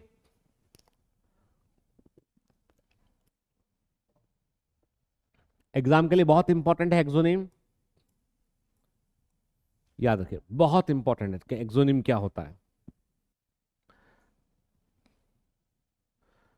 ठीक। इमेज इंपॉर्टेंट है इसकी, याद रखना। ये दोनों, ये भले ही रैंडम दिख रही है, परंतु आपको आइडेंटिफाई कीजिए, तीन फीचर्स के बारे में बताइए क्या सही है, ठीक है। तो ऐसे क्वेश्चन एग्जाम में आ सकते हैं, आपको याद रखना आपको, ठीक है। फिर सेंट्रोसोम क्या होता है, सेंट्रियोल क्या होता है, हब क्या है, स्पोक क्या है। तो ये छोटी बातें हैं ना जो अपन अवॉइड मार देते हैं पढ़ते पढ़ते, बड़ा बड़ा याद रखते हैं पर छोटे। तो ये हब क्या होता है, स्पोक क्या होता है, स्पोक्स किससे बने होते हैं ये, है ना, ठीक है। तो एक एक लाइन को बहुत ध्यान से पढ़िए इसकी एनसीईआरटी की, क्वेश्चन रेस कीजिए। फिर न्यूक्लियस है, न्यूक्लियस का स्ट्रक्चर, न्यूक्लियोलस जो है वो इंडिपेंडेंट सेल ऑर्गेनेल क्यों नहीं होता है, ठीक है, न्यूक्लियस में न्यूक्लियर पोर क्या काम करते हैं, क्या सिग्निफिकेंस इसका होता है, ठीक है ना, क्या जीन रेगुलेशन में रोल प्ले करते हैं, तो ये सब चीजें भी याद रखना है हमको, ठीक है ना। एक स्टेप होता है जीन रेगुलेशन का कि mRNA के बाहर निकलने को रोक सकता है वो न्यूक्लियस, ठीक है ना, ठीक है। न्यूक्लियोप्लाज्म के बारे में, न्यूक्लियोलस के बारे में पता हमको होना चाहिए, ठीक है ना। देन क्रोमोसोम का स्ट्रक्चर वेरी वेरी इंपॉर्टेंट है। काइनेटोकोर क्या होता है, ये इमेज बहुत इंपॉर्टेंट है एग्जाम के लिए। इसके ऊपर इमेज देके 3-4 क्वेश्चन आपसे कर सकते हैं। काइनेटोकोर क्या होता है, ठीक है, सेंट्रोमियर क्या होता है, काइनेटोकोर जो है वो एक सेंट्रोमियर में, एक क्रोमोसोम में कितने होते हैं, क्रोमेटिड क्या होता है, ठीक है, न्यूक्लियोसोमल मॉडल क्या होता है, कहाँ पढ़ते हैं हम लोग, ये मॉलिक्यूलर बेसिस ऑफ इनहेरिटेंस से पढ़ते हैं हम लोग, ठीक है। फिर क्रोमोसोम के टाइप, जिसे बोल रहा है आपसे कि यदि क्रोमोसोम जो है based on the position of chromosome, chromosome कितने प्रकार के होते हैं, 4 टाइप, ठीक है ना। किसके आधार पर होते हैं ये, पोजीशन ऑफ सेंट्रोमियर, ठीक है। मेटासेंट्रिक क्या होता है, सब मेटासेंट्रिक क्या होता है, एक्रोसेंट्रिक क्या होता है, टीलोसेंट्रिक। ह्यूमंस में कौन सा नहीं होता है, टीलोसेंट्रिक ह्यूमंस में नहीं होता। ह्यूमंस में सबसे अधिक क्रोमोसोम कैसे होते हैं, सब मेटासेंट्रिक सबसे अधिक होते हैं, ठीक है ना, याद रखना है हमको। वाई क्रोमोसोम कैसा होता है, एक्रोसेंट्रिक, वाई क्रोमोसोम होता है एक्रोसेंट्रिक, ठीक है, एक्स होता है सब मेटासेंट्रिक, ठीक है, याद रखना, ठीक है। तो ये इमेजेस हमको याद रखनी है यहाँ पे, ठीक है ना। माइक्रोबॉडीज, ठीक है, हमने डिटेल में पढ़ा हुआ है पेरोक्सोम के बारे में, और क्यों पढ़ा है हमने वो, क्योंकि वो फिजियोलॉजी के अंदर दे रखा है वो, ठीक है ना। अदरवाइज यहाँ पे एक लाइन उन्होंने इसकी दे रखी है, ठीक है। फिर सेल साइकिल, सेल डिवीजन की बात करें तो अब यहाँ पे बहुत इंपॉर्टेंट हिस्सा आता है, इसकी जो इमेजेस हैं उनके सीक्वेंस बहुत इंपॉर्टेंट, ठीक है।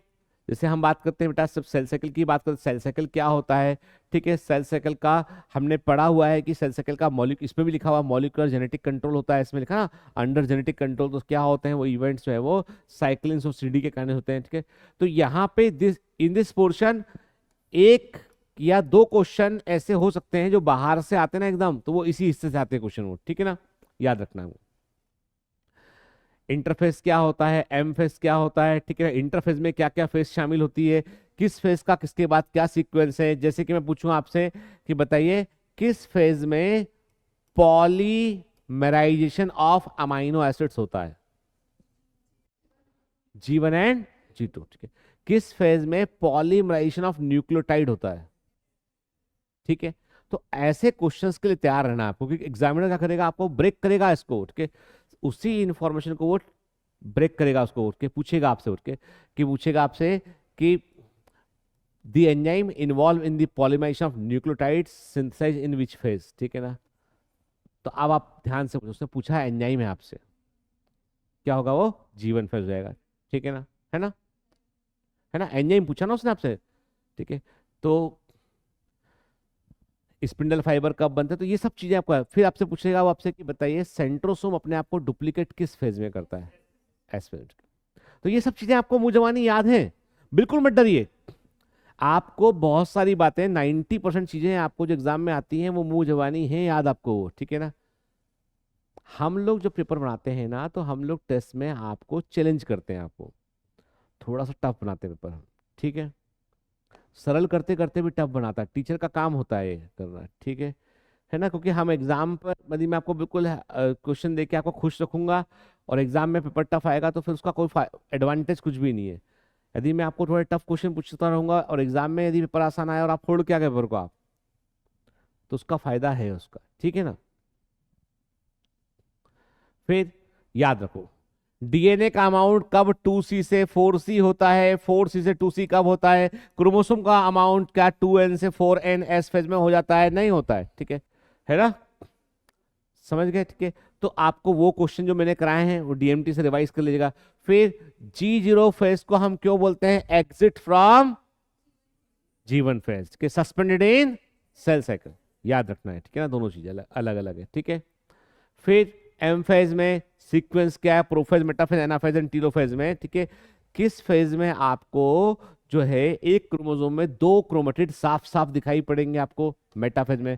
मैक्सिमम कंडेंसेशन कब होगा, मेटाफेज में। क्रोमोसोम के शेप या नंबर की स्टडी करनी तो बेस्ट फेज क्या है, मेटाफेज है, ठीक है ना, ठीक है ना। स्प्लिटिंग ऑफ सेंट्रोमेर कब होगा? एनाफेज में होगा, ठीक है ना। न्यूक्लियर मेम्ब्रेन न्यूक्लियर डिसेप्टर कब होगा? लेट प्रोफेज में होगा, ठीक है ना। स्पिंडल फाइबर अपने आप को अरेंज करेंगे, न्यूक्लियर स्पिंडल apparatus बनाएंगे कब? लेट प्रोफेज के बाद में, प्रोमेटाफेज में, ठीक है ना, है ना। तो ये सब चीजें आपको याद रखनी है। और यही कुछ देखो, बिल्कुल अद्भुत या अलग क्वेश्चन नहीं आता है। कोई भी व्यक्ति ऐसा बोलता है ना, मैं बोलूं आपसे कि मेरा एक टेस्ट सीरीज है और इस टेस्ट सीरीज में ऐसे क्वेश्चन है जो चमत्कारी क्वेश्चन है जो दुनिया में कोई नहीं जानता है, तो एग्जामिनर भी नहीं जानता है, बात ही खत्म हो गई, है ना। ठीक, नो पॉइंट, कोई मतलब नहीं है। वही क्वेश्चन काम के हैं जो एग्जाम में बार बार आते हैं, तो घबराना नहीं। तुम्हारी फिजिक्स वीक है, मान लो अभी क्या पढ़ा रहे हैं सर, क्या चल रहा है फिजिक्स चैप्टर, क्या चल रहा है फिजिक्स में, क्या आने वाला अभी, ठीक है। अब तुम सर्कुलर मोशन में जाओगे ना, तो तुम देखोगे उसमें 50 तो फॉर्मूले हैं। ये होगा तो ऐसा होगा इसका, ये होगा तो यहाँ पे एक्सिस बन जाएगा इसका, ऐसे है ना, ठीक है। वही चैप्टर की बात कर रहा हूँ हटके, कि सिलेंडर होगा तो ऐसा हो जाएगा, तो वो सर्कुलर, तो जो जब वो क्वेश्चन होते हैं ना, तो लेकिन आप देखना, सर तो फिजिक्स पढ़ाते हैं, ठीक है, सर को पढ़ाने में मजा भी आता है, हाँ, ठीक है, तो वो तो तुमको पढ़ाएंगे सर, लेकिन तुमको अकेला फिजिक्स थोड़ी ना पढ़ना, तुम्हें टीचर थोड़ी ना बनना फिजिक्स का, तुमको तो मेडिकल का एग्जाम निकालना है। तो तुम सर से सुन लो, ज्ञान ले लो आराम से, सुन लो अच्छे से क्या बता रहे हैं सर, लेकिन देखो पिछले 10 साल में इस सर्कुलर मोशन से क्या क्वेश्चन आया हुआ है, ठीक है। मेरे से वो बन रहा है ना, तो डरने की जरूरत बिल्कुल भी नहीं है, ठीक है, ठीक है, फिर डरने की जरूरत नहीं है आपको। कितना ही ज्ञान दे दो आप, यदि आपको कुलाम्स लॉ का फॉर्मूला नहीं मालूम है आपको, और उसका क्वेश्चन तुम नहीं कर पा रहे हो, तो मामला गड़बड़ है। फिर तुम्हें यदि कुलाम्स लॉ मालूम है, उसके ऊपर जो क्वेश्चन आते हैं ना, वो तुम कर पा रहे हो। जब तुम कैपेसिटेंस की बात करो, तुम उसमें सीरीज में पैरेलल में लगा के तुम पता लगा पा रहे हो कैपेसिटेंस का, रेजिस्टेंस का पता लगा पा रहे हो, उल्टा चलता है दोनों, ठीक है। तुम व्हीटस्टोन ब्रिज को सॉल्व कर पा रहे हो तुम, ठीक है। तो इसका मतलब ये है कि तुमको आ रहा है वो, ठीक। अब थोड़ा ना अपन कैपेसिटर में जाके घुस जाएंगे, ठीक है ना, हो गया बात खत्म। तो अपने को वो क्वेश्चन बनना चाहिए, वो बन रहे हैं मतलब हम राइट ट्रैक पे हैं हम, ठीक है। अब वो जो क्वेश्चन आता ना, एक क्वेश्चन बिल्कुल अद्भुत, ठीक है। एक आदमी था, आदमी चक्री बन गया, चक्री बन के एक आदमी और अटक गया, फिर एक और अटक गया, फिर घूम रहे हैं, फिर ये भी घूम रहा है, फिर इसने आके धक्का मार दिया, ये बंदर यहां से झूम गया, अरे हट, किसी से नहीं बनेगा, अपन भी नहीं दिमाग लाते, ठीक है। ऐसे क्वेश्चन आंसर होता 0, लगा देना। तो फैक्ट ये है कि ऐसा क्वेश्चन एक आएगा, बस एक आएगा, और हम क्या करते हैं, उस एक क्वेश्चन को लेके लाठी पीटते थे कि अरे क्या क्वेश्चन पूछा था भाई, पर ये बताओ 45 में से कितने क्वेश्चन वैसे थे? एक दो बस, बाकी 43 क्वेश्चन जो मीडियोकर लेवल के थे तुमसे बने कि नहीं बने? चलो 43 में से 5 और हटा दिए, थोड़ा मीडियोकर से ऊपर लेवल के थे, 38 क्वेश्चन तुमसे बने या नहीं बने वो, यू शुड सॉल्व देम, ठीक है ना। आपको आपको पता होना चाहिए कि मतलब हर चैप्टर में, एवरी चैप्टर में, ध्यान से बात सुना, हर चैप्टर में 80-20 रूल लागू होता है, हर चैप्टर में। चैप्टर के 20% हिस्से से 80% क्वेश्चन आता है, और चैप्टर के 80% हिस्से से 20% क्वेश्चन आता है। अब तुम इस नियम को दिमाग में रखना, और तुम कोई भी चैप्टर का क्वेश्चन देखना उठा के, फिजिक्स में भी केमिस्ट्री में भी, है ना। अब बायोलॉजी में तो क्या है कि लाइन टू लाइन पूछ रहे हैं उठा के दो और उनको लाइनें कम लगती है, तो वो 4 स्टेटमेंट दे रहे उठा उठा के, लो बेटा और पढ़ो और रटो बेटा और रटो, ठीक है। तो आपकी रटने की पूरी क्षमता चेक हो रही है। आप रटने के अलावा समझने की, याद रखने की सब क्षमता चेक कर रहे हैं बायोलॉजी के अंदर। लेकिन फिजिक्स में और केमिस्ट्री में 80-20 रूल लागू होता है, ठीक है। तो वो 20% पोर्शन से 80% पोर्शन से 80% क्वेश्चन आ रहा है, उसको एक बार ध्यान से देख लो उसको, इसलिए ठीक है। सेम ईयर, आपको पता है प्रोफेस में क्या होता है, का क्या अरेंजमेंट होता है कि क्रोमोसोम अरेंज करते हैं, ठीक है। फिर उसके बाद जो है वो क्रोमोसोम कंडेंस होते हैं, early prophase, middle prophase, late prophase. Late prophase में क्या होता है पढ़ रखा हमने, ठीक है। इमेजेस इंपॉर्टेंट है, अर्ली प्रोफेज, लेट प्रोफेज, ठीक है ना। अब एग्जाम में पूछ सकता है आपसे, इस दौरान दी गई सेल में क्या विजिबल चेंजेस क्या दिखाई पड़ रहे हैं आपको? कंडेंसेशन ऑफ क्रोमेटिन, ठीक है, क्रोमोसोम बिकम्स मोर कंडेंस, ठीक है ना, है ना, ठीक। आपको मोनाड दिखाई पड़ रहा है, डायाड के रूप में दिखाई पड़ रहा, दिख रहा है ना यहाँ पे, ठीक है। फिर हम आगे आए यहाँ पे, हमने कहा मेटाफेज में प्रो मेटाफेज के मेटाफेज में जो है न्यूक्लियस स्पिंडल एपेटस पूरा बन चुका है, क्रोमोसोम अरेंज हो चुके हैं, ठीक है। मेटाफेज प्लेट क्या होती है? एनाफेज में स्प्लिटिंग ऑफ सेंट्रोमियर हो गया, क्रोमोसोम जो है पोल की ओर मूव कर रहे होते हैं। अर्ली एनाफेज में क्या होगा, लेट एनाफेज में क्या होगा, ठीक है ना। स्प्लिटिंग ऑफ सेंट्रोमियर मतलब क्रोमोसोम 1 से 2 हो चुका है, ठीक। टीलोफेज में वापस से न्यूक्लियर मेम्ब्रेन रीअपेयर हो गया, ठीक है ना, ठीक। तो हमको जो जैसे देखा क्रोमोसोम, अब देखो जो इंपॉर्टेंट चीज वो ये कि आपको देगा स्टेटमेंट वो chromosome cluster at opposite spindle pole, ठीक है। अब एक तो स्टेटमेंट ये दिया इसने, एक स्टेटमेंट यहां से उठा लिया मान लो उसने, ठीक है, 4 स्टेटमेंट दे दिए। फिर पूछेगा आपसे वो कौन से स्टेटमेंट्स में से एनाफेज से मैच करते हैं, 1 2 2 3 3 4 1 2 3, ठीक है ना, तो वो आपको पकड़ना होगा, ठीक है ना। तो इसलिए ये जो देखा लास्ट में पॉइंट, ये इंपॉर्टेंट पॉइंट याद रखना आपको, ठीक है। फिर साइटोकाइनेसिस कैसे होता है, सेल फ्लो मेथड क्या होता है, सेल प्लेट मेथड क्या होता है, याद रखना है हमको, ठीक है। सिग्निफिकेंस क्या है माइटोसिस का, माइटोसिस किस कहाँ कहाँ पे होता है, तो ये सारे बिल्कुल बेसिक क्वेश्चन है। और ये हमने एक बार नहीं लगाया, हमने ये मल्टीपल टाइम लगाया नहीं लगाया हमने क्लास में, ठीक है। तो इसके क्वेश्चन तो गलत होना नहीं चाहिए बेटा, ठीक है। मियोसिस, ठीक है। अब मियोसिस में म्यूसिस फर्स्ट में क्या होता है, सेकंड में। अब म्यूसिस फर्स्ट में हमको सबसे इंपॉर्टेंट है, याद रखना है हमको यहाँ पे कि जो प्रोफेस फर्स्ट है उसकी 5। अब देखो किन छोटी बातों याद रखना है कि प्रोफेस फर्स्ट में 5 सब फेजल लेप्टोटीन जाइगोटीन पेकाइटिन डिप्लोटीन डाइकोनेसिस, ये किसके आधार पर है? ऑन क्रोमोसोमल बिहेवियर, ठीक है ना, ठीक। तो वो जो स्मॉल पॉइंट जो लिखा है ना, वो स्मॉल पॉइंट एग्जाम का पोटेंशियल क्वेश्चन वो हो सकता है वो, ठीक है। इसमें से कौन सी अवस्था सबसे अधिक लंबी होती है? डिप्लोटीन, ठीक है ना। जो ह्यूमन प्राइमरी oocyte होता है वो किस अवस्था में हैंग होता है? वो डिप्लोटीन में, ठीक है ना, याद रखना है हमको। फिर सिनेप्टोनिमल कॉम्प्लेक्स क्या होता है, बाइवेलेंट क्या होता है, टेट्राइड क्या होता है, ठीक है। होमोलोगस क्रोमोसोम के पेयर को क्या बोलते हैं, बाइवेलेंट कब दिखाई पड़ते हैं हमको, पेकाइटिन अवस्था में क्या होता है, डिप्लोटीन में क्या होता है, डाइकाइनेसिस में क्या होता है। यू शुड रिमेंबर के रिकॉम्बिनेज एंजाइम कब बनता है, बस बनता है ना। अब उसने सिंपल सा पेकाइटिन ऑप्शन में दिखेगा तुम्हें, ठीक है। Recombinase enzyme formed in G1 phase, ठीक है। Recombinase enzyme functionally active in prophase first pachytene stage pachytene, ठीक है ना। तो इसलिए आपको वो स्टेटमेंट बड़े गौर से पढ़ना है कि बनना पूछा उसने या यू काम कर रहा है ये पूछा उसने आपको, ठीक है, वो आपको ध्यान रखना है, ठीक है। क्रॉसिंग, हाँ बोलो बेटा।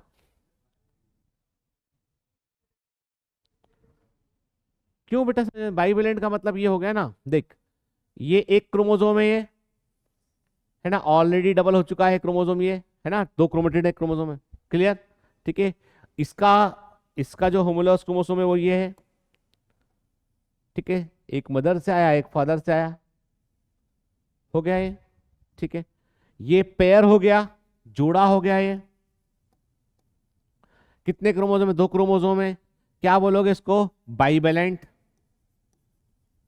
कितने क्रोमेटिड है इसमें? 1 2 3 4, तो क्या बोलोगे इसको? टेट्राड। अब बताओ तुम इसमें बाइवेलेंट में कितने क्रोमेटिड हैं? 4। कितने सेंट्रोमेर है? 2। क्या कंफ्यूजन है? कुछ भी नहीं है, ठीक है ना। फिर डाइकैन डिप्लोटीन हुआ, क्याजमेटा फॉर्मेशन होता है, क्याजमेटा सिरे की रिमूव करता है, क्या बोलते हैं उसको हम? टर्मिनाइजेशन बोलते हैं उसको हम, ठीक है ना बेटा। फिर मेटाफेज फर्स्ट में क्रोमोसोम अपने आप को अरेंज करता है, इक्वेटर दोनों के बीच से निकलता है, ये सब पता है। तो यहाँ पे मेटाफेज प्लेट में जब मेटाफेज फर्स्ट में क्या होगा, क्रोमोसोम हमको एक इक्वेटर जो मेटाफेज प्लेट पे क्रोमोसोम जोड़े में दिखाई पड़ेंगे हमें, ठीक है, जोड़े में अलाइन हमको दिखाई पड़ेंगे, ठीक है ना। और एनाफेज फर्स्ट में क्या होगा, क्रोमोसोम अपोजिट पोल की रिमूव करेगा, तो क्या स्प्लिटिंग ऑफ सेंट्रोमेर यहाँ पे होगा? नहीं होगा, नंबर ऑफ क्रोमोसोम यहाँ पर आधा रह जाएगा वो, ठीक है ना। और इसका टीलोफेज फर्स्ट में है, टीलोफेज फर्स्ट में याद रखना कि क्रोमोसोम जो है वो कंप्लीटली डिकंडेंस नहीं करते हैं वो, ठीक है ना। और यहाँ पर म्यूसिस फर्स्ट सेकंड के बीच में इंटरकाइनेसिस होता है, पढ़ा हुआ ऑलरेडी हमने, ठीक है ना, ठीक।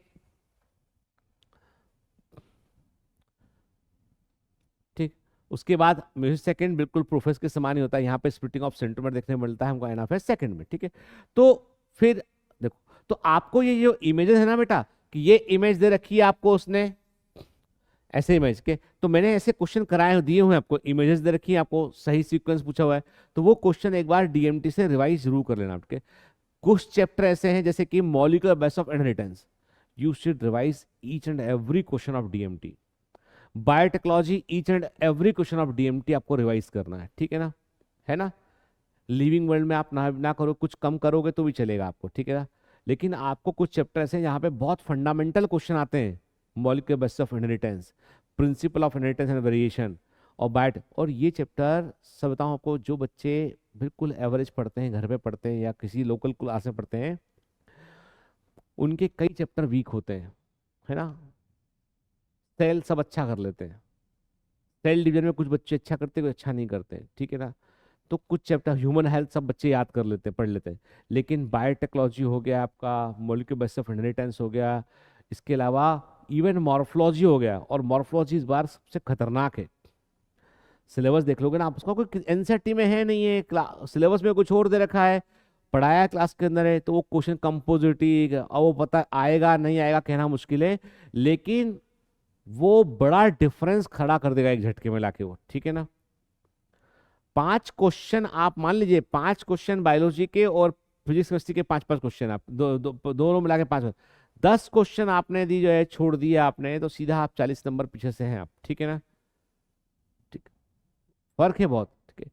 तो 10 क्वेश्चन 15 क्वेश्चन का भी बड़ा फर्क पड़ता है, तो हमको इस बात का ध्यान रखना है कि जैसा एग्जाम हो गया है इस समय, देखो स्क्रीनिंग होता है, मेंस होता है, तो मैं कहता हूँ आपको पता है कि जो आईआईटी एग्जाम होता है उसका कट ऑफ कोई बहुत ऊपर नहीं जाता उसका कट ऑफ, ठीक है। जो मैंने बताया ना, जो एमकेट एग्जाम है उसमें 59 59 59 59 क्वेश्चन, 4 हिस्से होते हैं, ठीक है। आपको मिलता है 90 मिनट, 90 मिनट, 95 मिनट, 90 मिनट, ठीक है ना। टोटल ब्रेक लगा 15 एमकेट एग्जाम में। Medical college admission test for America, USA, उसी नंबर पे आप ऑस्ट्रेलिया में एडमिशन मिलता है आपको, यूएसए में मिलता है आपको, और यूके में मिलता है आपको, सेम स्कोर पे। आप बर्मिंघम यूनिवर्सिटी में अप्लाई कर सकते हैं आप, ऑस्ट्रेलिया में सिडनी में अप्लाई कर, सिडनी मेडिकल कॉलेज में अप्लाई कर सकते हैं आप, ठीक है, उसी स्कोर पे, ठीक है। लेकिन पेपर का लेवल, मतलब मैं सच कह रहा हूं कि वो पेपर का लेवल यूपीएससी के लेवल के ऊपर है। हर एक क्वेश्चन फिजिक्स जो पूछ रहे हैं ना आपसे, वो आपसे कोई रटा हुआ फिजिक्स नहीं पूछ रहा है, आपको कॉन्सेप्ट पता है आपको, तो आपको बकायदा पैराग्राफ दे रहे हैं, क्योंकि वो पूरे दुनिया के लिए एग्जाम हो रहा है ना वो। तो आपको उन्होंने क्या कर रखा है, उन्होंने कि आपके यदि बेसिक कॉन्सेप्ट क्लियर हैं आपके, then you have to read a paragraph, और उसको समझकर उस पर आंसर करो आप, ठीक है। तो आपकी अंडरस्टैंडिंग समझो। और उसमें लेकिन सबसे खतरनाक जो चीज़ है वो है इसका साइकोमेट्रिक टेस्ट, उसका कि आपका साइकोलॉजिकल एनालिसिस, क्योंकि वो इस बात को जान रहे हैं कि यदि मेडिकल कॉलेज में कोई बच्चा पढ़ने जा रहा है ना, तो इमोशनली बहुत स्टेबल होना चाहिए, साइकोलॉजिकली स्ट्रांग होना चाहिए वो, ठीक है, डिप्रेसिव नेचर का नहीं होना चाहिए, और रीजन को रीजनिंग वाला हिस्सा भी होता है, कार्स बोलते हैं सब्जेक्ट को वो लोग, ठीक है। तो वो पेपर जो है, वो पेपर उसका बहुत खतरनाक है। कभी भी आप रिव्यू देखोगे, देखा सबसे कठिन कठिन वाला जिसमें 95 मिनट रखे, वो सबसे कठिन पेपर है उसका, ठीक है। सारा स्कोर वही कंट्रोल कर लेता है, पीसीबी लोग कर लेते हैं, और वो पीसीबी के नाम से नहीं है वो, ठीक है। Physical properties use in biology के, chemical properties use in biology के, फिर बायोलॉजी हो गया एज ए साइंस ना, ऐसे करके हिस्से दे रखे तो फिजिक्स है उसमें, केमिस्ट्री है, बायो है उसके अंदर, ठीक है। तो अभी मैं आपसे बोलूंगा कि अभी आप जो है, मैंने पहले ही कहा था क्लास में आते कि मैं पढ़ाना नहीं चाह रहा था, मैं सिर्फ आपसे कम्युनिकेट करना चाहता हूँ, क्योंकि मुझे ये मैसेज देना बहुत जरूरी है कि बेटा आपका रिजल्ट सिर्फ आपका नहीं है, हमारे लिए भी इम्पोर्टेंट है, फैमिली के लिए भी इम्पोर्टेंट है। और रिजल्ट का मतलब मैं बोलता हूँ आप कितना इम्प्रूव किए अपने अंदर, वो इम्पोर्टेंट चीज, ठीक है। भाई हो सकता है कई बार कि हमारा बेसिक इतना कमजोर हो कि 12 साल से हमने नहीं पढ़ा वो चीज, यहाँ 1 साल में पढ़ रहे हैं हम, तो हम वहां तक पहुंच ही नहीं पा रहे, यहाँ तक पहुंचने का था, बीच में कहीं पहुंचे हम, but that is also success, ठीक है ना। यदि हम यहाँ से यहाँ पहुंचे, वो भी सक्सेस होता है, ठीक है ना। सक्सेस केवल ये नहीं होता कि हमने कुछ पा लिया, सक्सेस ये कि हम प्रोसेस में इन्वॉल्व हैं या नहीं है, उस प्रोसेस में कितना गेन किए, वो इंपॉर्टेंट चीज है हमको, ठीक है ना बेटा। इसलिए डिप्रेस मत हो, एग्जाम को की गंभीरता को समझो, समय खराब मत करो, एक दूसरे की हेल्प करो रिवीजन में, है ना। टेस्ट में मत हेल्प करो, एग्जाम में मत हेल्प करो, कोई कारण है कि वहां पर हेल्प नहीं कर सकते हैं वहाँ पे, है ना। तो पढ़ने में हेल्प करो, है ना। पूछो एक दूसरे से कि रिवाइज किया है तो क्या करें, ठीक है ना। चलिए, ऑल द बेस्ट।